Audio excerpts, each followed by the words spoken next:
Hello, everyone. Hello. Welcome to another edition of Savings Minus Debt. I'm your host. As always, I'm going to give you guys about 3 minutes to get up in here, 3-4 minutes. This was totally unscheduled. As within the members only group, sometimes I just pop on and do things that come to me, right? And this is one of the moments that has come to me now for you guys on the free side of things, for the non-members. Okay, so we're going to wait a few minutes.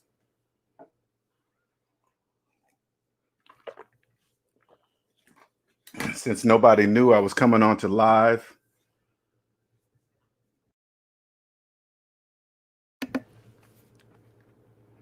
I just did this out of nowhere. And that's the wonderful thing about working for yourself. You can do stuff like that, man. You don't have to, time doesn't control me anymore, right? I just do it when I feel like doing it. What's up, Pedro? What's up, John? What's up, Dave?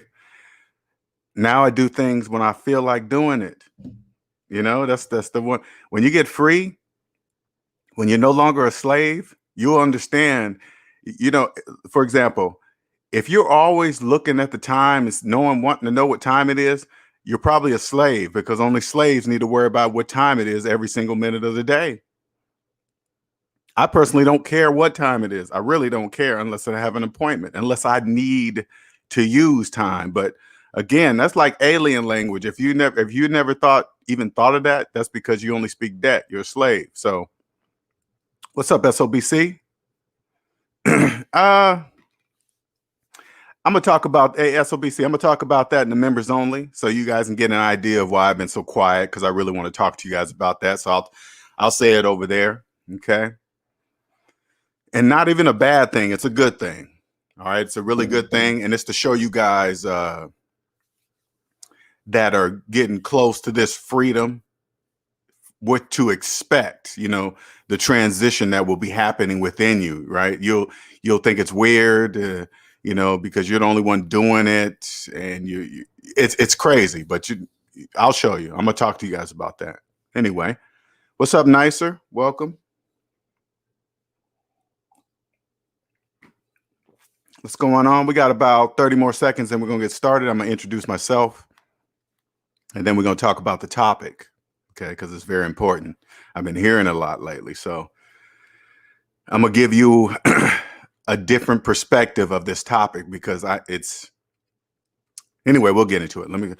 Anyway, welcome. If you're new to the channel, my name is LJ Young, and I am a 100% debt-free motivational speaker and personal finance educator. I help people become financially free by helping them financially see outside what I call the debt matrix. And the debt matrix is a place where everybody believes in finance and everything that goes down in value, and still can't figure out why they're living paycheck to paycheck. Just can't figure it out, right? I'm here to show you what that is, right? And the reason why I can show you, because I lived in a debt matrix for the first 40 years of my life. College educated, 6-figure earner, nice car, nice place to live, but I owned nothing. All right. The only thing I had to hang on to be proud of was just my job title, which was a systems 3 engineer, you know, because that impresses other slaves, right? If you say, hey, yeah, I'm college educated and I'm a systems engineer 3 level, you know, you think that's important. But it wasn't until I got out of debt, basically came across Dave Ramsey. Dave Ramsey basically said, hey, apply the math that you learned in elementary school to your finances and you'll win with money. And that's exactly what I did. And I became free, right? Then I realized that job title, Systems Engineer 3, was something that my employer gave me, right? They gave me that title. They say, hey, here, as long as you work for us, this is your title. I didn't own that title. It was the title that my employer gave me, but I didn't know that when I was in debt, because when you're in debt, you think that means, I thought it meant something, but once you get out of debt, you'll see that it means absolutely nothing, especially if I was just a high paid slave, right?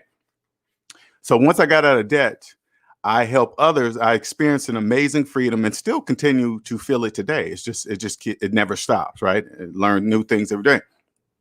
But now I help other people do the same by exposing what I call the glitches in the debt matrix. And the glitches in the debt matrix are things that don't make mathematical sense, but yet people still believe is true. Like calling yourself a homeowner with 30-year mortgages, that doesn't make any sense. Finance a car for 84 months and believe you got it on sale. If you add up your savings minus debt and you do the math, add up all your savings, add up all your debt, savings minus debt places you in the negative, but still yet you believe you're investing in the stock market. You still believe you're investing in retirement. You still believe you're actually saving money, even though mathematically it's showing you that you're in the negative. That's impossible to do any of that stuff when you're in the negative. Like another one, if you have a mortgage, it's 100% mathematically impossible for you to invest in anything outside of that. You can't. You have no money. But if you don't trust mathematics, you will believe you're investing, but you don't really understand that you're borrowing that money to invest because why? You're in the negative, right? This is what I do. I expose. So when people finally look at the math and trust math and they say, oh crap, I really don't know anything, then that's when they wake up. So they go from unconscious slaves to conscious slave. Okay. Unconscious slaves don't, this is the difference between a conscious slave and an unconscious slave. Unconscious slaves don't trust mathematics. Conscious slaves do. They were once unconscious, but now they're conscious because they trust mathematics. Not only trust mathematics, but they trust their own mathematics. Okay. What's up, Amina? Hello. Now let's get to the topic of this video. How to find a high value partner. I've been seeing this thrown around on the channels right now because relationship channels are big for some reason. I have no idea, right? You can just tell there's all those people are looking for an answer. They're thinking the answer to their freedom is outside of themselves. They don't really understand. People that are looking for something, they don't really understand that it starts with you. Okay, once you discover yourself, anybody outside yourself will be to your standards. It doesn't matter what they do. It won't matter what they drive. It won't matter where they live. It won't matter their profession. None of that will matter. None of that, right? And this is how, now for you guys to better understand this, this is how you pick a high value partner. First, you determine yourself as high value. Okay, you determine yourself. Number one, you get out of debt. And I know if you're a slave, you're probably really not going to understand this, but I'm going to try my best to explain it to you, right? But I only want you to follow mathematics. If your feelings get involved in it, you're messing up. Number one, you get out of debt. Getting out of debt will solve about 90% of your relationship problems right off the bat. Boyfriend, girlfriend, marriage, and I'll explain that to you too, right? This will help you weave through all the facade of all these channels on YouTube trying to describe to you what a high value person is. If they're in debt, they're not high value, they're slaves. It doesn't matter if they're a doctor, lawyer, pharmacist, whatever title, business owner. If they're in debt, they are in debt. They are slaves. That is not high value anything. So you get out of debt first. You get out of debt first. You will, I promise you, you will automatically know your value once you are out of debt because you will no longer be a slave. Now, once you're no longer a slave, guess what? You're not even going to attach yourself to a slave. So say like you're a regular worker making $30,000 a year, right? And you come across this lawyer that's making $200,000 a year, but you find out they're $500,000 in debt. It doesn't matter their title. They're a high paid slave. That won't be high value. You won't be falling for that facade of job titles and careers and businesses because it means absolutely nothing. Why? Because you are high value. You determine your high value of you. And then if you want to partner up with anybody outside of you, you will know for a fact if they're high value or not right off the bat. You won't have to keep jumping around these relationship channels trying to give you the answer. The answer is within you. Get out of debt, and I promise you, your whole life will change. You will determine who's high value to you.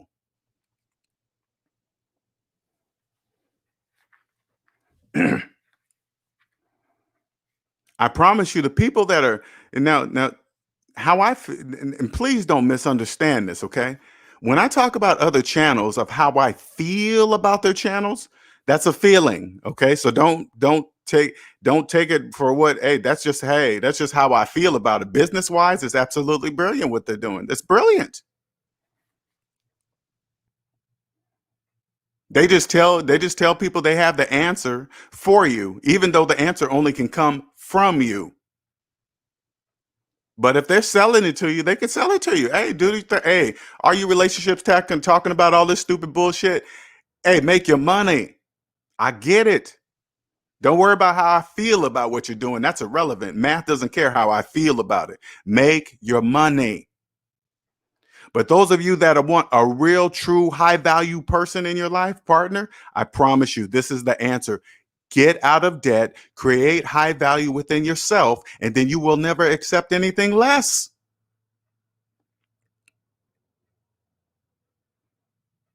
And you won't care how anybody feels about it. You think I care about how anybody feels? When I got out of debt, I did not care.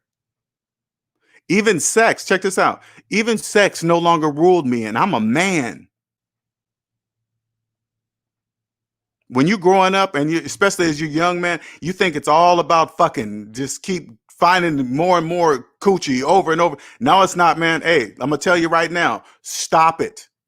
That's not true. That's not true. You know what? You know why dudes do that? Because it rules them. You control it.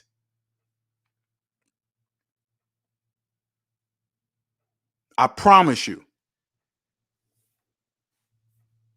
You control it.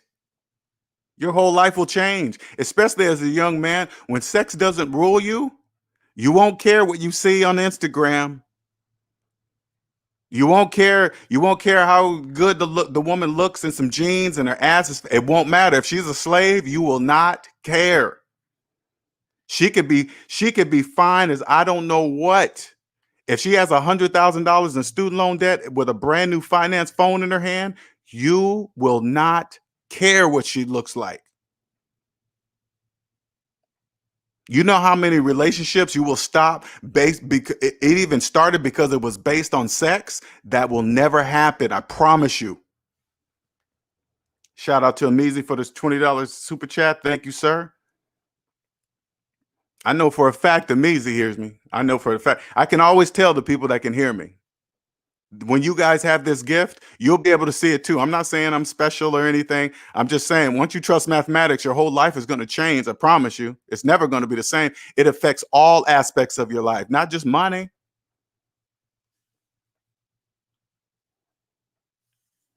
You will be able to tell slaves right to their face. It's just amazing. Hey man, you know $100 bill only costs 19 cents to make, right? You do know that, right? People that slaves can't hear you. They'd be like, hey, why are you telling me that? Are you gonna carry around big papers? I mean, you tell a slave, and again, this applies to partners. When you're talking to somebody, just say things like that. Hey man, are you in debt? Do you care about student loan debt? And if they talk about it nonchalantly, like it's not a no big deal to keep student loans for 20 years, you are not going to legally tie yourself to that person with a child or marriage or joint relationship or bank account. You will never tie yourself to a slave. Ever.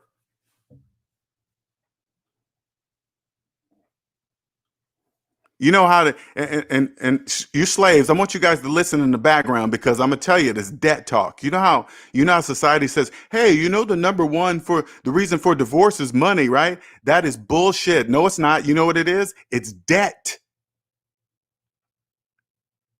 It's not money, it's debt. Never once, let me put it in perspective for you so you can understand. Never once did a woman leave me because I was putting too much money in her bank account. Hey, Linnell, if you keep every time I empty my bank account, Linnell, if you keep refilling it, I'm going to leave your ass. That has never happened. That's never happened. Never happened. Hey, Linnell, if you keep stuffing my purse with money, I'm going to divorce you. That has never happened. So it can't be money. You know what it is? It's debt. So in the debt society, You think, oh man, those people, those two of those people are doctors, and they both have good salaries. They have a car. They both have nice cars. No, now to the outside world, you would look at a couple that got together, that two successful looking people, two doctors. The one's a doctor, one's a lawyer. Sort of like the Cosby Show, whatever, right?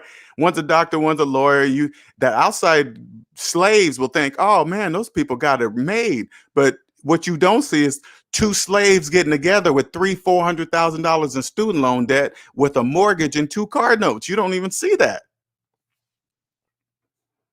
You can't see that they're high-paid slaves, so you won't be impressed by that kind of stuff anymore. All you got to do is go up to them and say, "Hey, man, you guys still paying on your student loans?" If they say yes, you disregard everything you see because it doesn't really exist. That's an illusion. Everything you don't own, you and the bank's name is on it. That's an illusion. That's not yours. If you're making car payments, that's not your car. If you're making mortgage payments, that's that's not your house. If you're paying everything with credit cards, you're paying things with with money that doesn't even exist.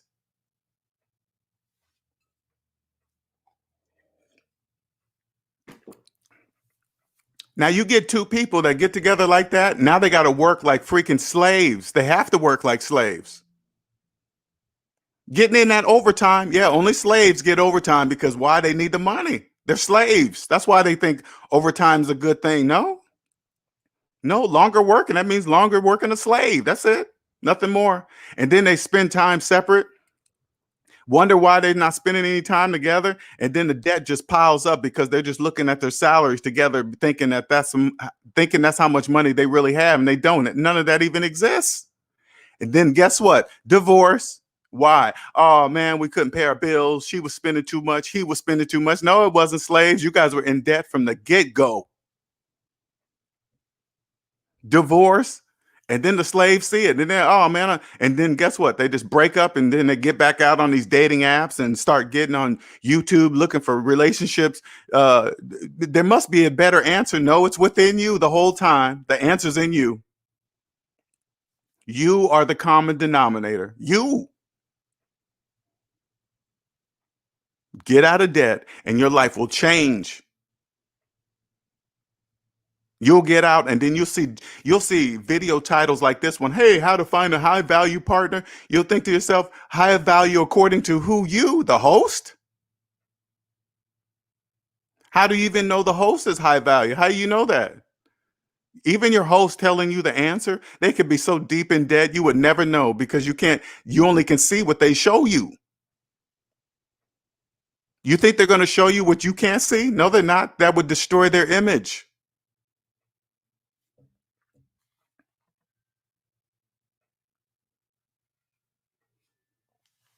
That would keep you from believing it. So they got to give you this image. They don't have the answer. I promise you, they don't have the answer because the answer is within you. Nothing outside of you. Nothing, I promise you. It wasn't until I determined all the relationships, the majority of my earlier relationships, and it wasn't until I finally stopped and said, wait a minute, Elle, it can't be all their fault. You are the common denominator. That's what I said to myself. I'm the common denominator. It wasn't until I said that to myself that things changed for me at that moment. That's when it changed. I said, I am the common denominator. That's when my life changed. Once that changed, I determined the value within myself. And once I determined the value in myself, you know what I said to myself? I said, hey, I'm not going to accept a partner with anything less. Why would I do that? That doesn't even make any sense. Why would I accept a partner less than myself?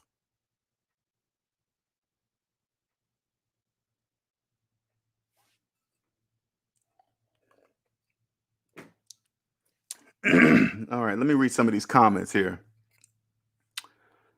Again, shout out to you, Amizi. Appreciate it. Mohammed says, thank you, sir. I took your words and now I'm debt free. I'm a debt free guy. I own my house and I have cash money in the bank and I succeed in saving money. And you know, so crazy, Mohammed, this is what's crazy. All right. And I was just thinking about this the other day. There is no Better investment than a paid off house. You know why? Because it will never ever stop returning. It will never stop returning you money. You know why? Because you don't have rent or mortgage. That's an investment that never stops giving returns. It gives you it gives you a return every single month. You know why? You don't have rent or mortgage, and millions of people do. That's the answer right there. It doesn't matter the economy. It doesn't matter if it's high. Don't worry about the value of the house. Okay, take away if the economy tanks, then your house value goes down. Blah blah blah. That's what everybody can see. I'm showing you the things that people can't see. It's a guaranteed return every single month. You don't have no rent and you don't have no mortgage. That is the biggest expense out of everybody's, because you got to have a place to live. You have to have a place to live. You have to pay rent or a mortgage somewhere. You pay your house off, it never stops returning. You think slaves can see that? No, they can't see that. They're too busy. They're too busy going around calling themselves homeowners when they know they have 30-year mortgages. Now, if you're looking for a high value person and you see that they have a nice house, the first question you need to ask them, do you have a mortgage on this house? If they say yes, they're not high value. They have a mortgage. Especially if no, take this back. If you ask them if they're a homeowner, if they say yes, so you say, do you have a mortgage? You say yes. That's all the information you need to know. They think they're a homeowner with a 30-year mortgage. That's not the high value person you want. I promise you. People that understand money don't call themselves homeowners when they know they have a mortgage. If they have a mortgage, they know they have a mortgage. Hey, you a homeowner? Not yet. That's the kind of answer you want to hear from a person that has a mortgage, okay? You want to pay attention to a person like that. Hey, man, are you a homeowner? And that person says, hey, no, not yet. That's the person you want to pay attention to. Become what you attract. You're right. Shout out to Donovan for the $5 super chat. Thank you. Damn, that shot away from me. I don't know where it went. I just saw it. Okay, there it goes. That alien talk is fired. Thank you, Donovan. It is alien talk. I know it is too. For sure. I'm a proud alien. Let me make sure that's straight. I'm a very proud alien. I know when you hear me say, I know I'm different than any other channel on YouTube, I mean that shit. Everything I say, I can prove. I mean that.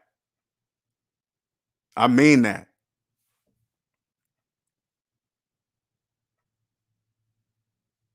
Nice. It says, I recently learned a few new phrases that are thrown around, like high value, straggle, dusty, panda, boo, swirl, like all specific categorizing. And here I am keeping it simple and happy. Exactly. It's so crazy. When you see names like that, when you create high value within yourself, those are just names. They don't mean shit. They don't mean nothing. When they come up with these names, calling people things, I want you to understand something that means absolutely nothing. To who? Who's saying that? Oh, I think they're a straggle. Okay. Well, I guess that's what you think.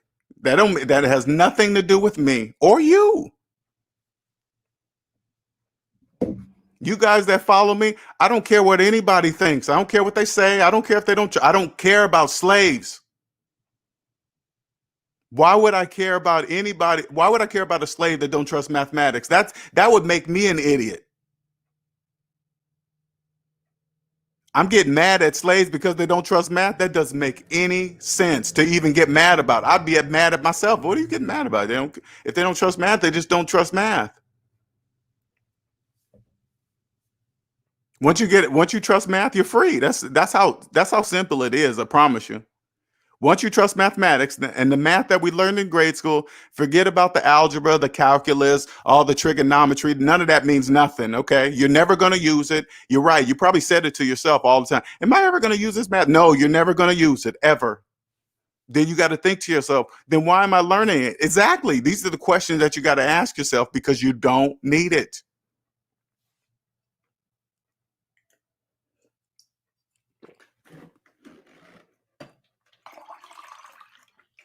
Once you wake up, you will never get with a partner like that, ever.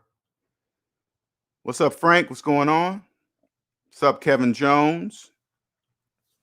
Kevin says, I was talking about how crazy the cost of making money is compared to actual value. Just it's amazing. And I want you to realize something, Kevin. I want you to realize something. And I'm talking to the aliens right now. They do it right in the slaves' faces. None of this is hidden. You can go to the government website and see that it costs 19 cents to make $100 bill. You tell that to the slave, they will not have a clue of what you're talking about. Hey, let me show you something. You know that $100 bill you got in your hand? Yeah. I went to the government's website, right? And they said it cost them 19.6 cents to make that $100 bill. So that means they made it for 19 cents, put some ink on and put 100 and gave it to you. And now you believe it's $100. Well, how you feel about that? They would look at you with like a deer in the headlights. What are you talking about? No, what are you talking about?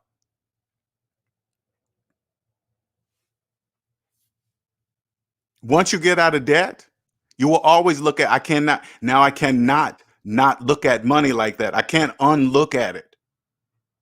Once you see it there, you're like, oh, damn, that's 19 cents. Yeah. So the only reason why I believe the value is $100 is because what's printed on it, that is absolutely brilliant.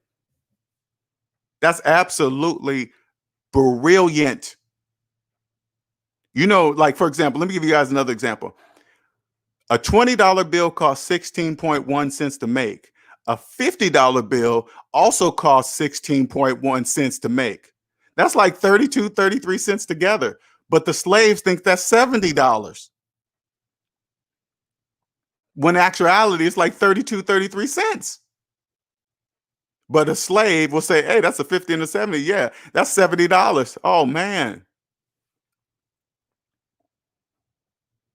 These people with these relationship channels are giving advice and they are not even in a relationship or married. Exactly. That's how desperate people are. They don't stop and ask themselves, well, why am I taking advice of this person? Why am I doing that? They never question that. They just look and see, and they just look at this person. Oh, wow, they look the part. They're nice, they're dressed nice, they got this in the background. And so it must be believable. When I see stuff like that, I see props. That's all I see is props. That's all. I don't see anything. I don't know anything about that person in the video. I'm looking at them and I'm just listening to the person talk. I can't stay in places like that too long because it makes no sense to me. I'm like, how did this one person know? You got thousands of people watching you that believe that this one person has the answer for you.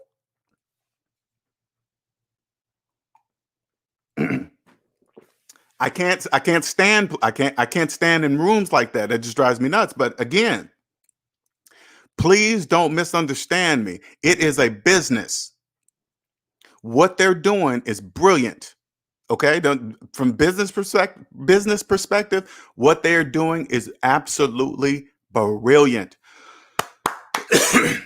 And I congratulate them all. That has nothing to do with how I feel about it. Okay, that's irrelevant.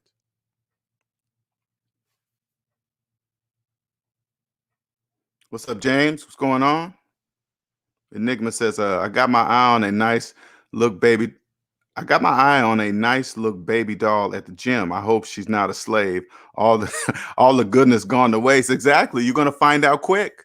Enigma. You're gonna find out quick. Because you can't unlearn what I'm telling you guys. What I teach you guys here, you can't unlearn it. You can't just stop it. Especially if you become free yourself, because you're going to know what it took. So you can understand this. Paying off all of the money you spent by paying off your debt is part of the lesson, because you must feel what it feels like to pay back every penny of the money you spent. You must feel it. You must feel it. That's a very important part. I don't care if it's, hey, man, it's going to take 5 years, man. It's going to take 6 years. I got to live life now, whatever. It doesn't matter how long it takes. How the time is totally up to you. It counts on how serious you are. But once you feel the pain of paying it back, you will never forget it, ever. You will never. So when you get with somebody that doesn't even care about being in debt, you will not be with them. You might not even have sex with them, because you don't even want the accidental accident of being pregnant or getting somebody pregnant, whatever. Because this goes both ways. Doesn't matter if it's the man or the woman. Don't be fooled by that either. Don't think it has more to do with all these statistics. Hey, the 15% of the women. No, none of that shit means nothing. When you hear statistics, they're talking about the average. Millions of people all doing the same financial decisions as one. That's what they come up with, the average. All those people in debt, those are all people in debt. When you get out of debt, you're no longer part of the average. So when you hear statistics like that, you will know they're not talking about you. When I hear stuff like that, that means absolutely nothing to me because it doesn't apply to me. But if you feel like you're part of what they're talking about, because you are, that's why it connects with you, because, hey, that's me. Yeah, I know they're talking about you. You're part of the average. You're a slave. Kevin Jones says, Kevin Samuels is an image consultant, meaning that he is talented at presenting an image, which may or may not be real, as he is a talented salesman. Exactly. I mean, I don't know Kevin Samuels personally, but when I checked out his channel a couple of times, hey man, the man knows exactly what to do. I just don't want to do all that. You know what I'm saying? Honestly, I don't. I just don't have the patience to do all that. But congratulations to him. I don't even know the man. Whatever he's doing is obviously working. You go to his live, they got thousands of people watching. Hey, but let me explain something to you. I want to make sure this is clear to you. Just because my lives don't bring in as many as people as his, it does. I promise you, it doesn't make me feel like any less than what he's doing. Okay, please don't misunderstand that, because I want you guys to understand. Views and subscribers means absolutely nothing. Don't fall for that. If you go to somebody's channel and you base their content on their subscribers, you're messing up. Now, I'm not saying anything negative about Kevin Samuels. I'm just saying in general. Okay, not saying is what he's wrong is what he's doing is a lie. Or I don't really care what he's doing. That's what I'm trying to say. Whatever he's doing, it's working. That's what I'm saying. It's business. I mean, now I've been listening. I've been hearing a lot of people talk about Kevin Samuels. I mean, damn, you know what I think to myself? How in the fuck did he get it? How did he get his name out there to get people just to be talking about? Because it doesn't matter what they're talking about as long as they're talking about him. Just like me. Just see how I'm doing it? But I'm explaining it differently though, okay? I'm doing it for a purpose. I want to show you something. Thank you, Nicer. It is. It's a language. It's a language. And check this out. Everybody speaks it in the whole wide world. Okay? It doesn't matter what country you live in. It doesn't matter what language you speak. Math is math. Laura says, LJ, I just got off the phone from canceling my credit card before joining this stream. It's lit. Cancel that credit card. It's that energy, man. I'm telling you. James says, LJ, I got hit with an $850 car repair before I was free. LJ, I just got hit with an $850 car repair before I was free. I would have went off. Oh, before I was free. Gotcha. Okay, I see what you're saying. I'm resting like a baby. Told the mechanic, fix it. See, that's what I'm talking about. That's exactly what I'm talking about, James. When stuff like that, like when you're a slave and you get hit with an 850, you panic. You're like, oh my God, I didn't know that was coming. That not right now. It couldn't have been a worse time. Well, any time was worse for you because you're in a negative. You're a slave. There is no good times for you. So $850 happened for you at any time in your life. It doesn't matter. You're a slave. But when you're not a slave and you got money in the bank, it doesn't matter. You just say, hey, man, fix it. Call me when it's done. Now, don't get me wrong. You're not going to let a mechanic rip you off. But if you know you got a good mechanic, which I do, I got an excellent mechanic. Something go wrong with my truck. I just drop it off and say, fix it. Find the problem. They find the problem. Tell me how much it costs to fix it. Hey, call me when it's done. You know how fast, let me explain something to you. Do you know how fast these guys fix my truck? Because they know I pay. They tell me the price. Cool. Here you go. My truck be fixed the next day. And if it's not fixed the next day, they call, hey man, yeah, it's something major that they needed a part that wouldn't get to the location the next day. That's the only reason why my truck will be staying overnight. Sleep like a baby. Hey, what's up, Jewel? What's going on?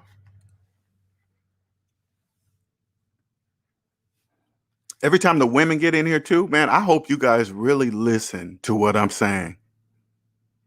The game changes. The game changes. I mean, women know that men want coochie, right? I mean, it's obvious, right? But imagine being a debt-free woman, and it counts on what stage you are in your life. Okay, it doesn't. The only stage you will be in your life is the stage that you choose to be in. Okay, not according to somebody else. You. So if you want to be a certain way, you'll be a certain way. If you want to be sexual this, you can be sexual that. And then when you're done with that, you can go on. These are phases that you go through. That's cool. But each phase you go to, make sure you own that phase. You don't be, shy about it. No, this is me. This is what I'm doing. This is how it is going to be. When you get out of debt, I promise you it will be that way. And same thing for the fellas. Let me tell you something. You know how you just always after the coochie? That stops. You control it because that's out of when you're always on the hunt, that means you don't control it. Once you stop and you get out of that, it's a whole different world. It doesn't rule you. It won't matter what a woman looks like. I promise you it won't. That'll stop. Now, don't get me wrong. You still will look at a woman and say, oh, she got a nice ass, she got a nice chest, blah, blah, blah. That still happen, but it won't be that, oh, I just kind of hit. No.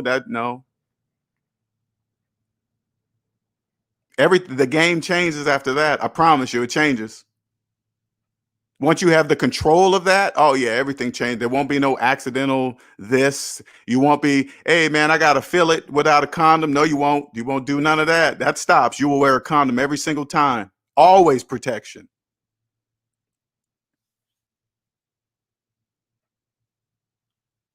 Thank you, Jewel. I appreciate it. What's up, Steven? Careless Whisper says, got Jim YT channels, don't have a lot of subscribers. Take the knowledge and that what applies, use it, move on. Bigger YT channels play the algorithm. Oh, okay. I see what you're saying. Most don't have a lot of subscribers. Okay, gotcha. Yeah. Take the knowledge and what applies, use it, move on. Bigger YT channels play the algorithm game. Truth is hard to come by. Yeah.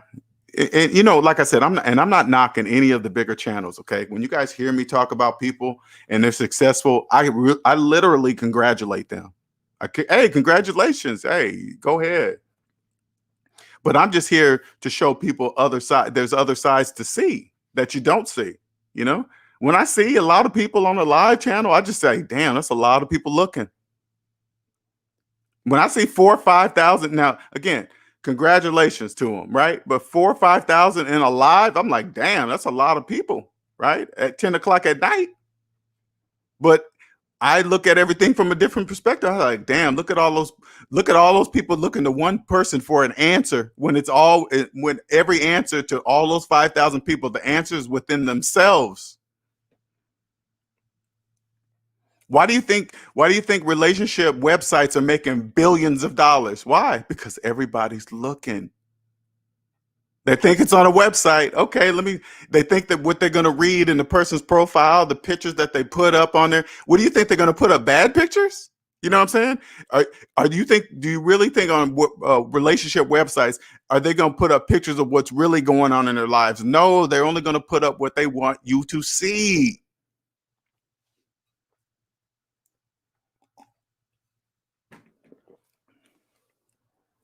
If you go look at social media sites now, dating websites, you would swear, according to all the pictures, there is not a worse, never seen before economic job loss. You would swear by people's pictures that there's nothing. This economy is not affecting anybody. This virus thing, that's a lie. You go out to restaurants, you go to beaches, you see them packed, look like everybody's doing stuff like nothing ever happened. That's a facade. I want you guys to clearly understand that's a facade.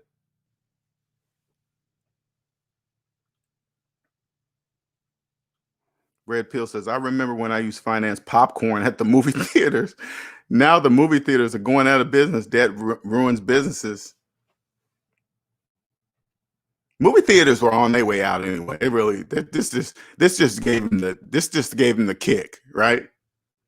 And you got to remember, on a business standpoint, people think movie theaters gone out of business is a bad thing, right? And then all of a sudden they close down. You got to remember, movie theaters were on their way out anyway. This actually helps them. This gives them a reason to file for whatever they file, Chapter 11 or something like that. This gives the, hey, we were going to do that anyway, but this helps us justify it even more. It actually helps them. With all these streaming services, movie theaters they're done. Charles says, this is true about working to be debt free. Since having my house and car paid off, I had legal issues come up, and my lawyer asked me for a certain amount. I said, okay, can you still go on vacation? I said, okay, and can still go on vacation. Exactly, man. Surprises, things happen. They just won't be a surprise to you because you'll have money in the bank, so it won't bother you. Too many men overspending trying to impress women that don't care about them. You know, if you think about it as a man, if you have to spend money to impress a woman that's into you, that's a problem. I'm not gonna do that. You think I need to spend money? I need to take you somewhere so you can like me? Nah, I'm not doing any of that. I got to buy you this and that and take you here and that. No, not doing any of that. No, I would tell a woman to her face, I'm not doing any of that. She'll say, why not? Because I'm not a slave. You think I'm going to go into debt for you to be a slave for you? No, I'm not doing that. You're already a slave. You think I want to be with you? You trying to think I'm going to be a slave like you? No. And I'm telling you guys, you see it, and then you find out, you see another guy hitting some fine ass chick, right? And you wish you could too, right? But if she's in debt, you won't care what that dude is doing. You won't think he's lucky. You won't think he's got the heads up, or you won't think he looks a certain way. He has a certain career. It doesn't matter. You'll know those two. He's just doing a slave. He's just having sex with a slave. It doesn't matter. Okay, whatever. You'll see dudes do that, act like there's something because they got this chick on their arm. That don't mean anything if she's in debt. She's just a slave like that person. It does. Two slaves got together. That's all. They're just good looking slaves.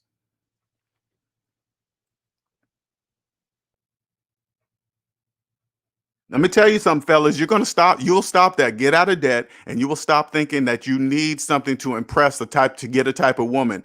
Become yourself. She will see you. I'm gonna tell you why she'll see you, because you won't be acting like all the other men. You won't be doing that. The woman will see you. They will say, damn, that dude's not doing this. He's not always looking me up and down like he wants to fuck me. You won't do stuff like that. You just, hey, and it's not like you're going to be trying to avoid from looking at you. No, this is the way you'll look at that person. You look at a woman and say, "Ooh, she's fine," and then it'll stop right there, because you got to see if she's in debt or not. So, hey, you say like this. You come across, you see a woman, because it's physical attraction, right? So you walk up, you'll see her. All right, damn, she look good. She got a nice blah blah blah. Her body looks good, hair, whatever, right? And then all of a sudden you step up to her, you talk, and you guys are vibing. You're talking. Okay, she sounds intelligent, blah blah blah. And then you're gonna automatically get into debt. You're gonna look her up and down. You're gonna see what kind of car she drives. You're gonna look at the phone in her hand, and you're gonna ask her, "Hey, how much was that phone?" And she says, "Oh, I don't know." She financed it, because if she paid cash for that phone, say like she paid cash for the phone, it was $1,500. And he says, "Hey, how much was that phone?" She's gonna say $1,500. But if you say, "How much was that phone?" "Oh, I don't know." That means it's financed. Then you're gonna slowly work your way back. Are you making car payments? And she says yes. Hey, you got a determination to make.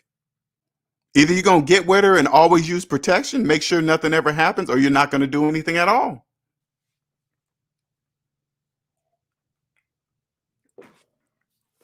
Because say like you go, it's just a sexual relationship, right? And you're using protection. One day she's gonna say, "Hey, can we do it without it so we can feel? We've been doing this for a while." You're gonna say, "Nope." You're gonna say no. You're gonna say no just like that. You're gonna say no. Well, where's this relationship going? You're gonna say nowhere. That's why we're using protection, because it's not going anywhere. I told you that from day one. You're gonna say that. I promise you.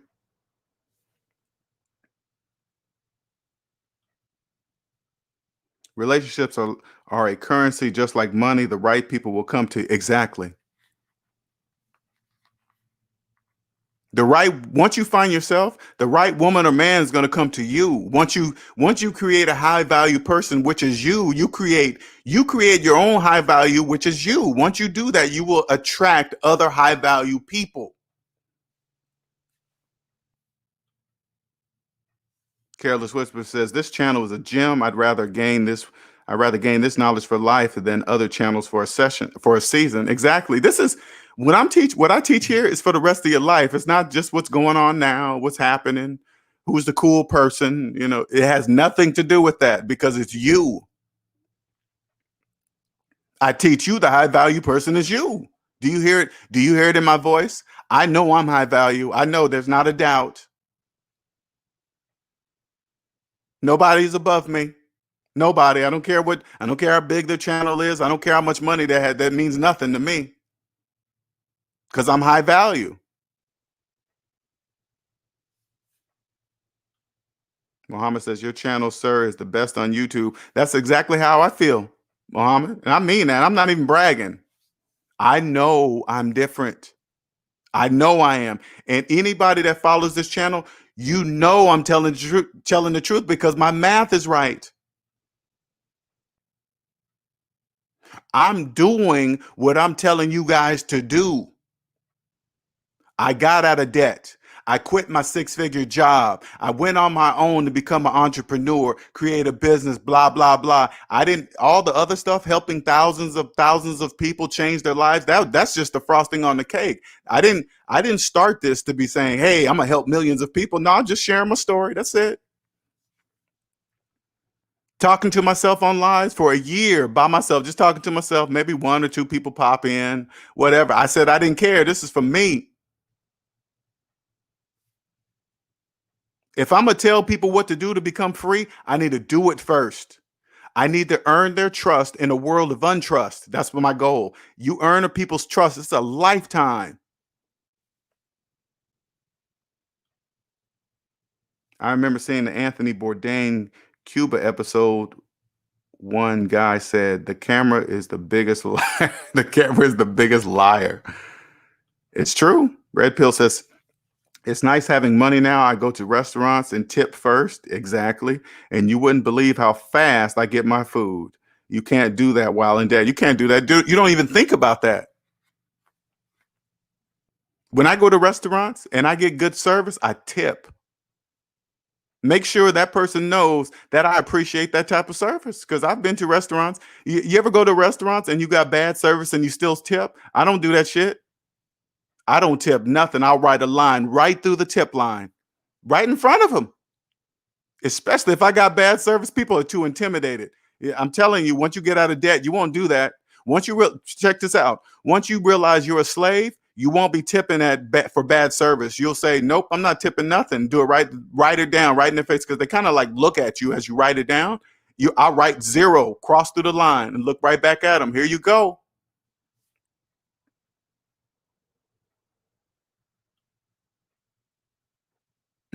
Exactly, Dave. Joe 2003 says exactly with the movie theaters, LJ. That's why my AMC had the A-list service to where you could see three free movies a week. You spend it right back. You spend it right back at their concession stands. Exactly, man. They were on their way out anyway. You guys, I know people think that they're suffering. No, they were on their way out. It's not a big deal. This was a blessing. Sharif says, I think people buy stuff to try to impress coworkers, not really friends and family. Coworkers are the worst. Slaves impressing slaves. And Charles says, if she likes you, then it's less you have to do. Me and a woman bumped heads before when I was talking about getting out of debt. She thought she thought I listened to too many people and I didn't have my own ideas. Okay. James says, I used to be so silly, LJ, putting vacations on credit cards, taking all year to pay off, justifying paying the minimum. Yeah, I'm shaking my head too, man. That was me, James, for real. What's up, Nick? What's going on, man? How you doing? What's up, Wayman? Hello, Eric. Dave says, since getting out of debt, I've been able to give more. I even tip the UPS guys who carry the heavy items I order to my front door. I know them all by name. They deliver all my items with care. See what I'm saying? That's exactly, because you treat people, especially, it doesn't matter the job they do. If they do whatever job they do good, show them that you see it and appreciate it, because people don't get that, especially right now. Especially in an economy like this, you just don't get that.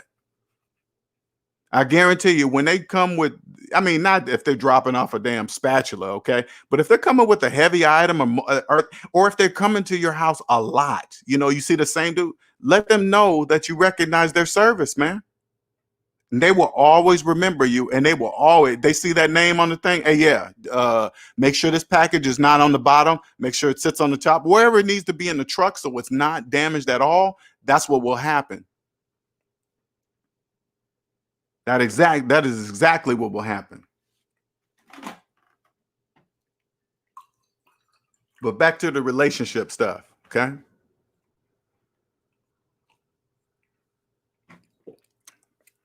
Had I known what I know today in my 20s, I wouldn't have had kids early. Definitely wouldn't have did that. I didn't even know myself. What in the world am I doing having kids at 22? I had my first son at 22. I had no business having a kid at 22. I didn't even know myself. That wouldn't have happened. I wouldn't have been going out there having sex, unprotected sex. That wouldn't have happened. I promise you that wouldn't have happened. There would have never been an accident to where I didn't bring a condom, use a condom. If I didn't have a condom, we were not having sex. You gonna leave all this? I sure am. See you later.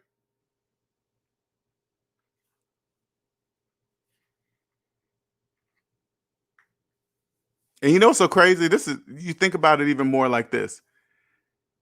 There's something out there that will kill you. AIDS. Okay? That will kill you. Cease you from existing on earth. And we're still out there taking chances like it's nothing. Including me. Including me.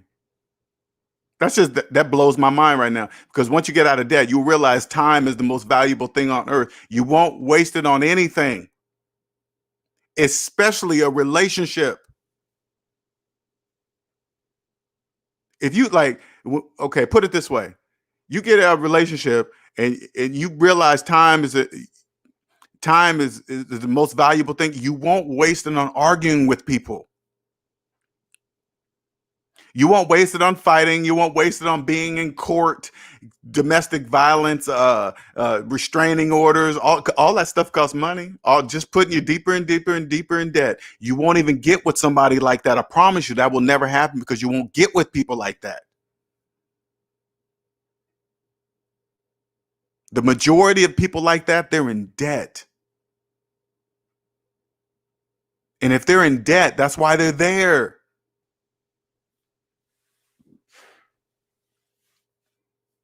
You'll never tie yourself legally to a person like that. I promise you, you won't. Dave says, I just bought my aunt's nice gifts a few minutes ago and I didn't have to think about the price. They should receive the items on Monday. If I was in debt, I would have had to rob Peter to pay Paul. Sure was. Wayman says, there's nothing like amassing a huge savings account with no debt. Even if you don't have everything that you want materially, you still know that you have the means to make moves in life. Yeah. Charles says, my dad always told me not to have kids until my late 20s or 30s. I had My son, I say like this, it's not even age. When you put it this way, don't have kids until you find yourself. Find yourself first, then have children. Okay, it's not an age, it's not anything. It's find yourself.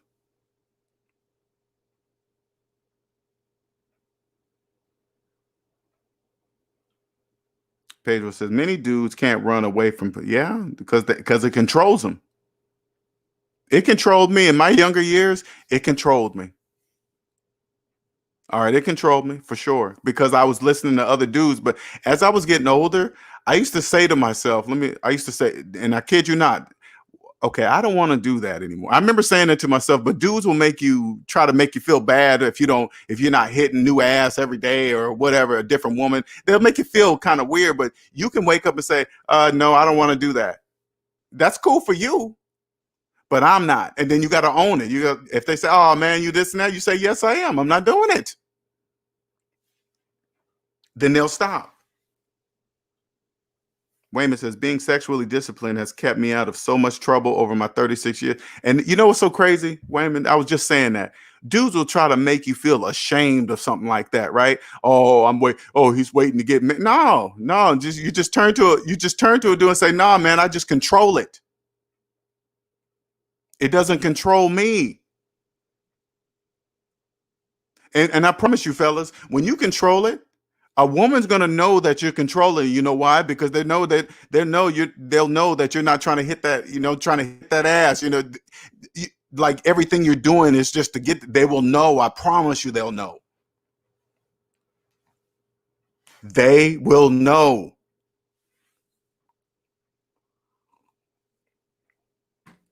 Put it this way. When I took time to myself getting out of debt, right? Because there's a different stage. Once you get out of debt, there's a time that you're going to realize everything you've been doing it wrong, and you're going to just want to be by yourself because you got to deal with all this stuff. Oh, I've been doing this for so many years. I didn't see it. I didn't know this, and blah blah blah. So you spend time alone, but during that time, I didn't even have sex either, right? I was just, and at first it was rough, and then I got used to it, and then I was cool with it, right?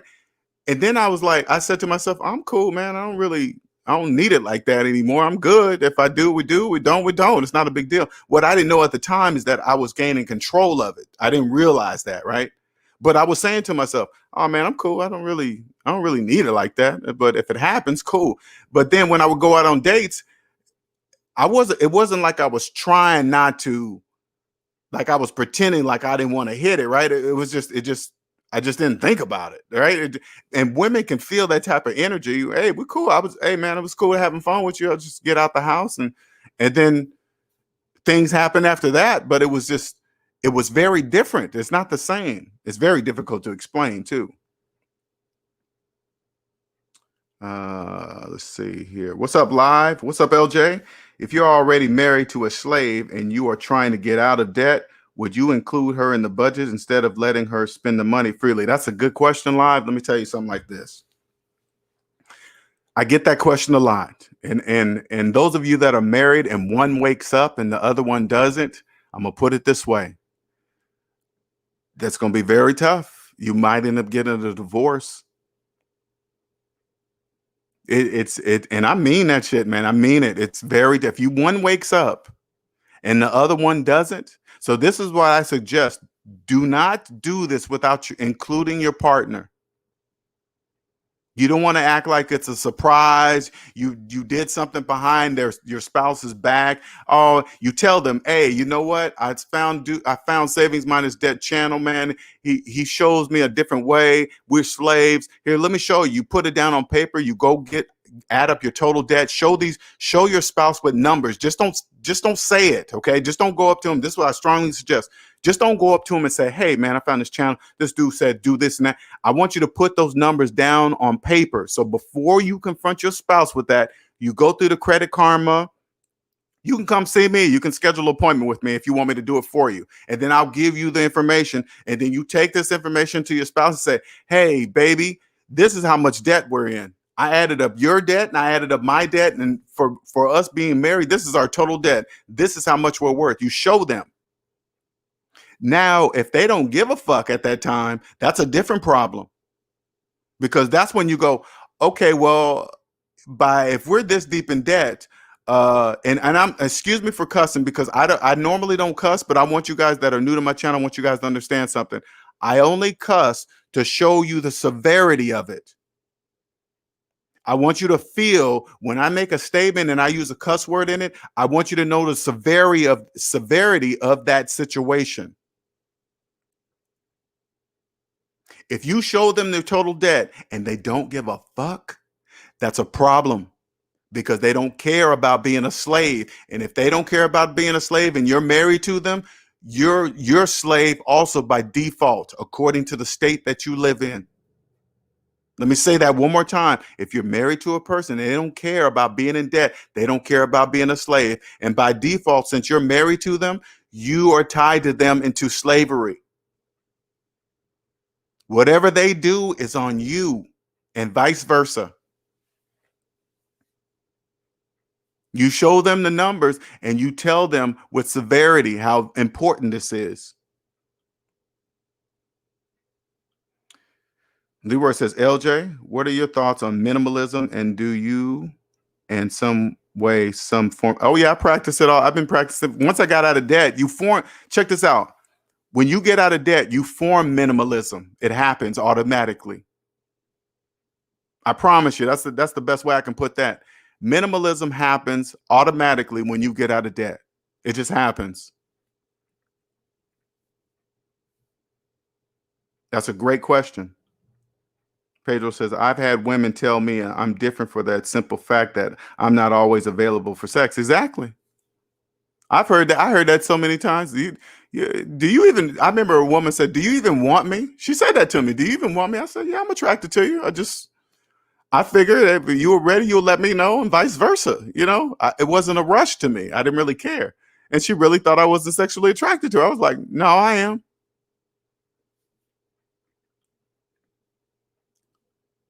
Sex runs many men's lives, especially if you're growing up in urban areas in the hood. Hence, why so many young brothers make so many mistakes in life. Exactly, it runs you if you let it.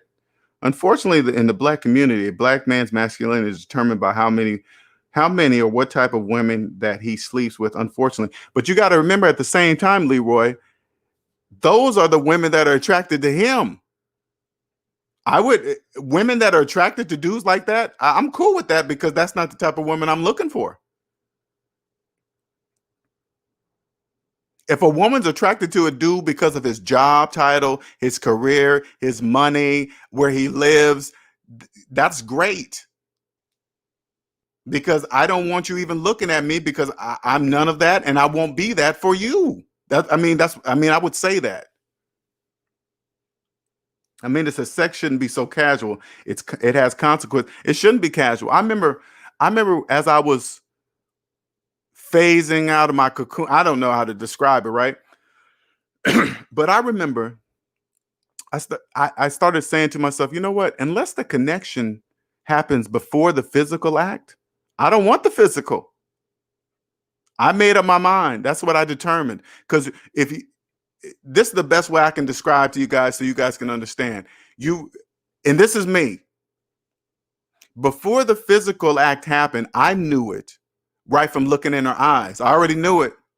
This is something this part I can't explain. Okay. It's been like this. I always kept it to myself, but I'm going to tell you this. It's always in the eyes. I could always see in a woman's eyes if she wanted me or not. I always could do that.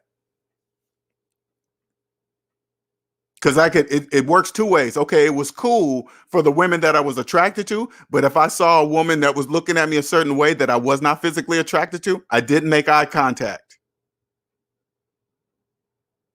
Because they want to lock eyes with you if this the way I don't know how to explain it, but the eyes lock, okay, longer than the normal eye lock. Okay, I've always paid attention to that, right? But if I see that in a woman that I'm not attracted to, I make sure that eye connection's not there. I'm not. No, I don't even want you thinking that it's a possibility. But if it's there, I make sure the woman understands that. Oh yeah, I see why you're locking eyes with me, because I'm locking eyes with you. That's step one.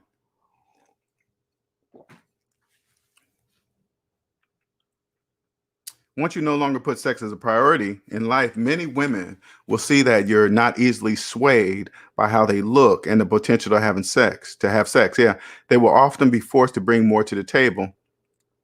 Yeah, I mean, like when I go through Instagram, right, and I see a lot of all these shots and women's body. I mean, they'd be nice bodies, but I'm like, okay, whatever, all right, cool. Wayman says, yes, LJ, the women can see your glow when you control your sex drive or redirect it because your focus in life shows your face. It does on your face, exactly. And in your body language. That makes them want you even more. Leroy says, don't let your D dictate your decision making because it's detrimental. Sure can. You just don't. Mine don't control me no more. It's not like that. Definitely not control me. Gabriel says, yeah, LJ guys will shame you for always not having sex. And trust me, people I don't don't know where protect. Exactly. They'll try to shame you. But once you own it, once you're in control of it, you won't care what people say. I promise you. Oh man, you could have because I chose not to. That's why.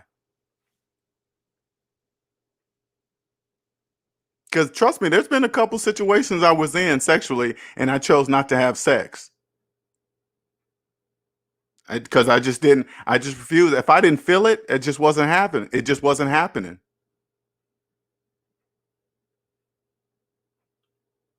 Yep, it's called choosing signals. Sure is. Dave says eye contact, and I know exactly what you did. Exactly, Dave. It's eye contact. If you're check this out, fellas. If you're so wrapped up, listen, you're so wrapped up in her body, you're obviously not paying attention to her eyes. You can't do both. It's like this. If I saw a woman that I was attracted to, right, and she had a beautiful body and she just looked banging and she was just my type, and I looked in her eyes and she wasn't giving me that contact that what I'm looking for, I stopped looking at her body. What's the point of looking at her body when she's not even connected with me? Then I just stop. Oh, I'm never going to get it, so I might as well just stop looking at it. Who cares?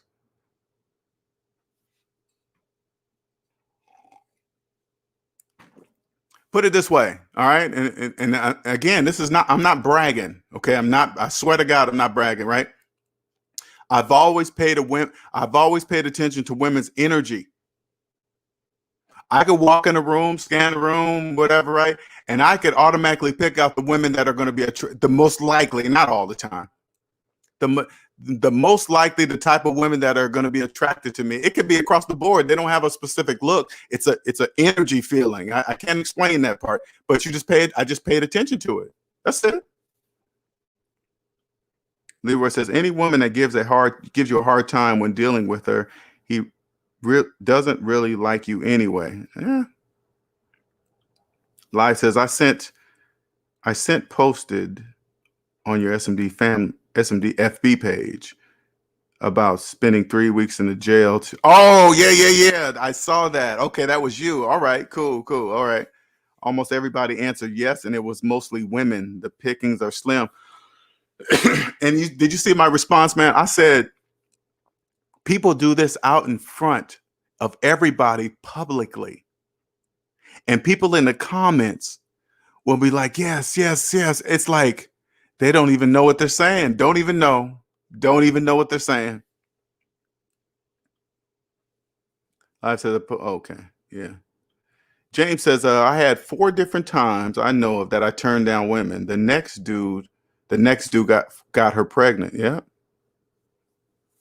There's a couple of, like, when I think back a couple of situations, sometimes when you get in the mood, you're like, damn, I can't believe I just passed that up. But you don't realize if you go back to that moment, there was a reason why you passed that up. Now, it could be a multitude of things. I'm just saying, for me, if the connection wasn't there, and this is the reason why I came up with this, okay? Because I remember there were a couple of situations that I was with a woman, attractive, nice body, whatever, everything, that all the character, but the connection wasn't there. So when we got together sexually, I just wasn't feeling it. Right? It just wasn't happening. So I had to end it. There was no reason. She was like, well, what's wrong? I was like, there's no, you can't explain that to a person, but I'd rather let her go so she can find somebody that connects with her. Right. So, and I remember at that time I said, that's the last time I'm going to do that. because I don't want to be in that position explaining that type of shit. You know, I don't want to explain that, right? And, oh yeah, you know, you say, hey, you can't tell a woman, hey, I just don't have a connection with. She gonna think, oh, you're not attracted to my body. You don't think I'm, and you can't say, hey, it's none of that. It's just, it's a different kind of connection. I said to myself, I'm never gonna put myself in that situation. If the connection is not there before the physical act, there will be no physical act to explain. Leroy says, the men that brag about all the women they slept with in their entire lifetime, their life is usually in shambles and they have nothing to show for all the women they've been with except child support. And you know, so funny, you got to remember this too, okay? Because it's an imaginary thing, okay? All these dudes have to do is show you a couple of fine ones that they're with, and then they tell you that they've been with all the women. You're going to automatically think that all the women they're sleeping with look like the pictures of the women that they're showing you. But it's all that you will believe that. So if you see him with a couple of bad ones, right, you will automatically think in your mind that every single woman he's with is bad. That is, I don't really care about that stuff. Hey, if he is, or whatever. I don't care. I don't automatically assume that he's above me or he knows something I don't know. I don't think like that. Quinton says that stuff Kevin be talking about is just business. Deep down inside, he know 90% of the women in the audience have zero chance of getting a so-called high value. You know, again, like you say, Quentin, when he does that, I just look at it as business. I don't look at him personally, right? Because what I'm seeing doesn't say this is him personally. I have no idea who he is or how he is. All I see is what I see on the video camera, right? And what he's saying, and obviously it resonates with thousands of people, so it's obviously working.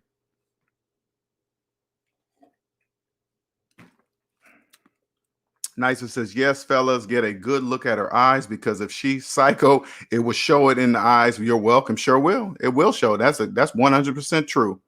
Self-control is priceless. You know what one of the biggest self-controls is? Try to control your emotions from responding to what other people say about you. That's one of the most amazing ones. Your mood doesn't change because somebody else has changed. Their mood doesn't. Try that control.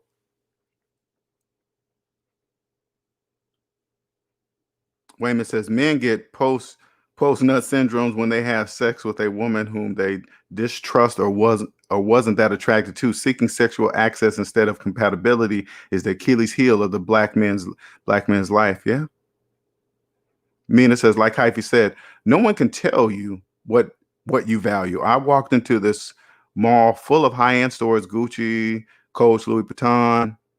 I walked out with a notebook that was on sale for $7. And just think, if somebody knew Amina and started walking out the stores, they would think, ooh, look, she's walking out and she got a bag in her hand. Oh, she's rich. Look at her. Leroy says, LJ, I used to be at the Freaknik in Atlanta in the 90s, putting his Mac down to Freaknik. I know, right? I never went to that. Trust me, back in the days, I wanted to go to that. Don't get me wrong. That's when my ego controlled me. Yeah. This is when I got my body in a banging, and I was just using it I was using my body for the wrong reasons. Let's put it that way. People who buy Gucci, 80% of them are slaves for sure, especially if they're charging it. Because think about it. You know, this is why I respect Gucci, Coach, high-end places like that, right? You know, this is no different than the $100 bill costing 19 cents to make, right? You know, a pair of Gucci shoes didn't physically cost that much money to make them. You got to know that, right? You got to know that purse didn't cost $10,000 to make or $5,000. You know that, right? You have to physically know that. But if you walk in believing that what Gucci says, I guess you just do. You know, when you see the price of red bottoms and you think, you know it didn't cost $1,000 to make those shoes, right? You know that, right? But since they painted red on the bottom, you assume that it's amazing to me. It's amazing. I know. Thank you, man. That was a good video. That is a good video.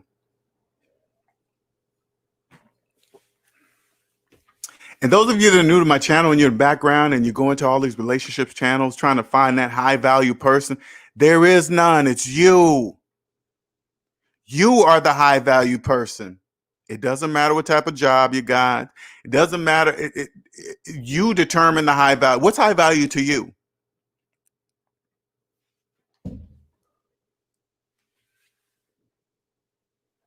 All the relationship channels on YouTube can't tell you what you need to know. Only you can. None of the programs that you're buying, it's not going to help you.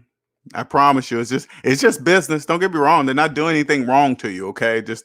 Please don't misunderstand what I'm saying. Are they giving you a service? Yeah, they're giving you a service. I'm just telling you something. Only you can do it. Everything comes from you. I'm high value. I don't care how many subscribers I have. I don't care how many people are live on my video. It doesn't matter. I am high value. The majority just don't know it yet. They're put it this way, people are starting to notice.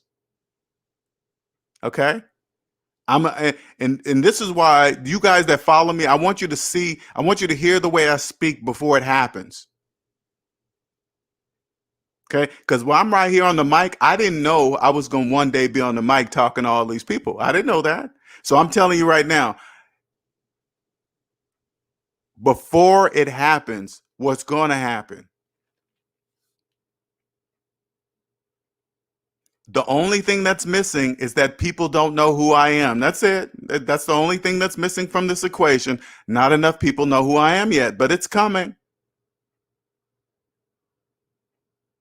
It's coming. And those that follow me, those that take my advice, this will happen for you too. Whatever it is, and I'm showing you the path. I'm showing get out of debt, right? Get out of debt. Don't believe. Get out of payments. Stop all believing your homeowner with. Stop all that nonsense. Once you get out of there, then the next step. Then you can do anything you want. You own your time. Then you'll think, oh my God, why am I wasting my life at this job? You'll change that. That will change.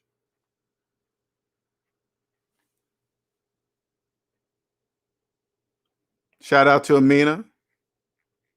Thank you. $14.99 super chat. Our high value mathematical guru. And see, Amina, this is a gift, man. This is a gift. It's gonna shoot your confidence level right through the roof. People will know when you walk in a room. It's not gonna not because it's not gonna matter what the type of suit you have on. It's not gonna matter what type of car you drive. It's not gonna matter what kind of clothes you got on. I swear to God, when you walk in the room, people are gonna know it. They're not even gonna know why they're attracted to you. Why am I looking at this person? You're not even gonna know, but you're gonna know because you know you are high value. So you walk in the room and everybody knows it.